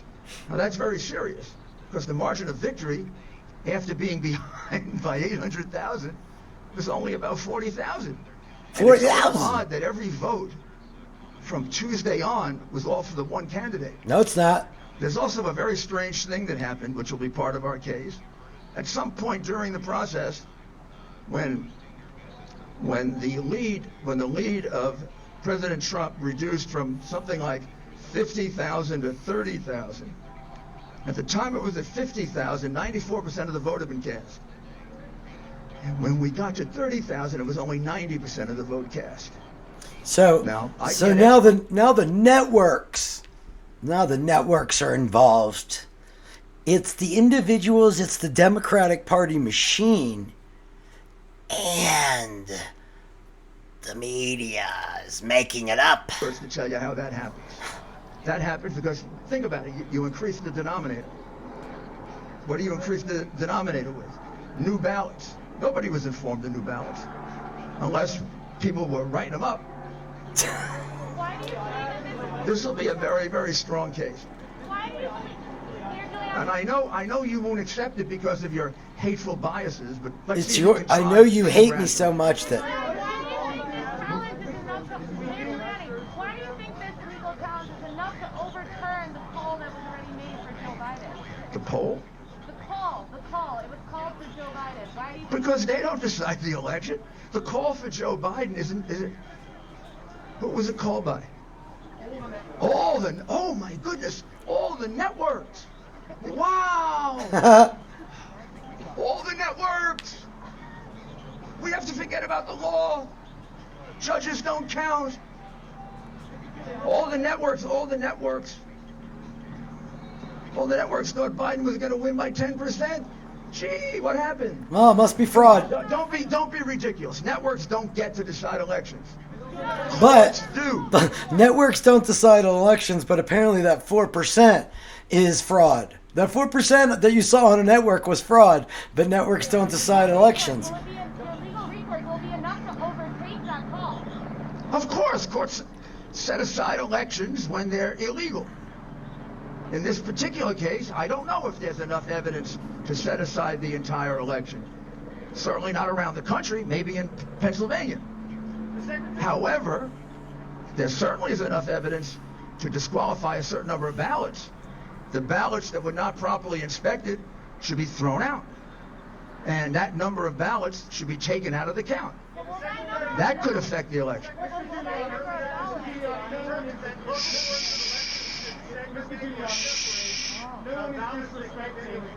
I can't hear two people at once, I'm sorry.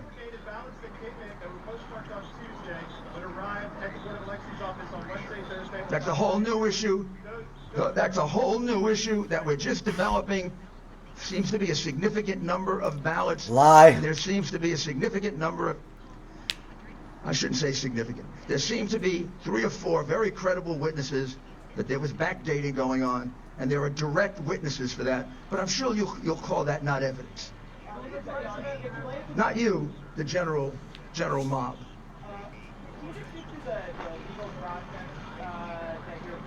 Sure. Yes. I imagine in state court. Yes. Can you walk us through, that process for us laymen who... Sure, simple. You expect it to go to the Supreme Court. I'll let you take it from there. Thank you, sir. I can be a law professor. The case that we would file, many cases are going to be filed. Some big, some small. This is going to be eventually a big case because it will go beyond Pennsylvania. But right now, the case is a civil rights case. It'll be filed in federal court. I'm sorry. It'll be filed in federal court. You can file it here or Pittsburgh. That'll be the choice of our lawyer who's looking at it now. Since there seem to be more cases in Pittsburgh than here right now, I would guess it would be filed in Pittsburgh, but it would affect both jurisdictions. And what the case alleges is very simply that President Trump's campaign was denied its right to a fair count, which is a deprivation of civil rights. And if that's the case, the court has a wide range of what are called equitable remedies Equitable remedies could include depriving that jurisdiction of a certain number of votes, equal to the number of votes that are proved to be not inspected properly.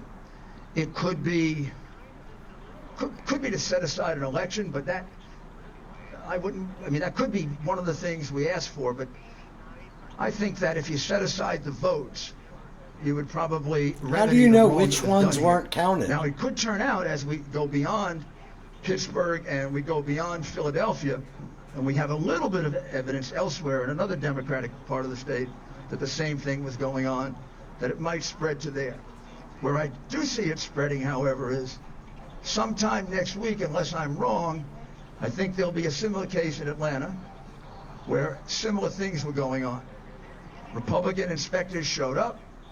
They expected to inspect, right, like they do for absentee ballots, and they were uniformly kept out. Such a lie. It's just a lie. And remember, Atlanta had to do the same thing you had to do. They had to catch Biden up because on election night he had lost. And he was down by a very good margin with only 85% to go. Something very similar happened in Michigan, Wisconsin. And that was all predicted as we saw. We saw that was predicted. And he won't say Arizona because it's going the other way. It's just so weird. Going into the end of election night, some of the leads looking almost mathematically impossible to undo with the 5%, 10%, 20% of the vote. In almost all of those, this practice was followed. And I'm right now trying to find, did we get to see any ballots that were used for that purpose? If that's the case, then we have a massive nationwide lawsuit. So it could affect more than one state. But right now, the one that it definitely That was Bernie Carrick. is the state of Pennsylvania in a very, very big way. But it's not the only infirmity in this state. There are dead people voting, no question about it. We get any number of complaints of that. We have a very serious problem with backdating of ballots, including 4 witnesses now who are testifying to that. Whether that becomes part of this lawsuit or it's something separate, that isn't developed as fast as this has. We know this is all lies. Republican county officials in charge of elections in Pennsylvania are saying that they don't see any evidence of widespread voter fraud. So if the Republicans in charge of some of these counties who are doing this vote counting are saying there's no evidence of that, why is there a discrepancy between the people actually in charge of that and the Trump campaign? Well, that's like comparing apples and oranges, isn't it? No. They're not in charge of. I'm glad they didn't see widespread fraud. That was in Republican counties. I don't think there was fraud in Republican counties. They're saying there's no fraud here either. Right here in Philly, I have spoken to a Republican commissioner who is absolutely clear that he and other Republicans were able to watch the count there and that there was... Well, then let them come and tell me that. I haven't found one who's willing to tell me that. Let him give me an affidavit under oath, under penalty of perjury. You're telling me these people are lying? No, not at all. And I was going to say, I'm not disrespecting what they are. Well, You provided 3 people. You say you... I've spoken to about 50 people. You say you've interviewed 25 or so. I have statements from 25. We've spoken to 50. That's 50. Every single inspector. That's 50 people in 3 days that the president's lawyer has been able to find. No. I didn't speak to them. Are you the lawyer for the other side, by the way? Well, you should get paid for it. The reality is that nobody has come forward, even though I've called the state party, the city party. I've asked, is there anyone that wants to come forward and say that there's anything unusual about the man in charge of this whole process, who watched the whole thing, has already come forward and given us a signed statement that no one got a chance to inspect. Now, unless this man had a secret opportunity to do it, there was... This man that's in charge of the whole thing, who I will not name, even though nobody else has come forward to say this, but this man that I will not name has given me a statement. There's one person in charge of all these people. He was there constantly for both days. Not a single Republican got a chance to view a single ballot. Now, if we got to view 10 or 12, well, then we'll reduce our number from 120,000 to 110,000. But you produced this man for me. So far, he hasn't come out of the woodwork. And well, then, maybe yeah. Well, if I were the commissioner of this city, I don't think I would admit that I didn't allow people to do this. I mean, last time a Republican played ball with Democrats like that in New Jersey, he went to jail for 10 years. Thank you. Wow.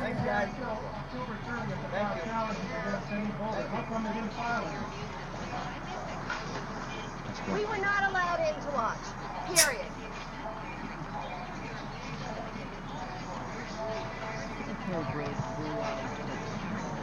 Wow. All right. So that was the first week. That was election week. It was quite the roller coaster. I think that's a good setup, taking us into the events of the next week. It sure is something else watching this develop, especially because we already know what goes on January 6th. We know how the plan plays out. So now that we're getting to like Monday morning quarterback this, hopefully you're starting to see how much more of a coordinated effort this was. How just in the first week, you already had people talking to the White House about the fake electors. You already had the media on board. You already had a group of people filing lawsuits and doing pressers and PR. You already had people behind the scenes doing Stop the Steal stuff and organizing protests. There was so much going on before the election was even called. So next week we'll get to see what transpired right after the election was called, how the media handled it, how the campaign handled it, and some of the other madness that occurred. Thanks for sticking around, guys.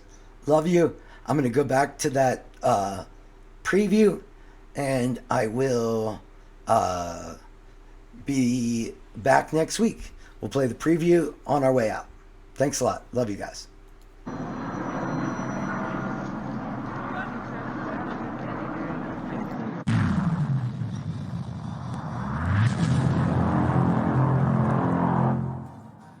And all of a sudden, it's not like we're up 12 votes and we have 60% left.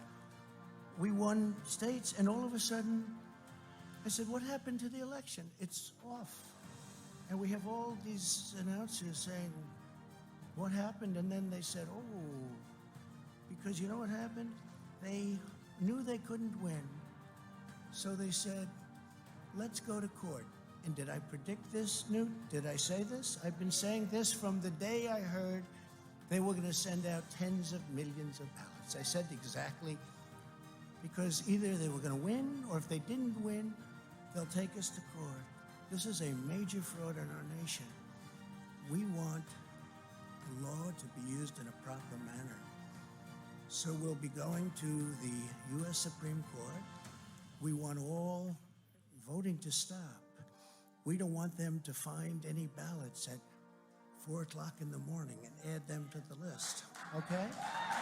I just want to find 11,780 votes, which is one more than we have. This is a fraud on the American public. This is an embarrassment to our country. We were getting ready to win this election. Frankly, we did win this election. I don't think we've ever seen anything like this from a president of the United States. And I think, as Jake said, it's sad and it is truly pathetic. And of course, it is dangerous. And of course, it will go to courts. But you'll notice the president did not have any evidence. Special report. 10 now project that former Vice President Joe Biden will win Pennsylvania and Nevada, putting him over the 270 electoral votes he needs to become the 46th president of the United States. Who was it called by?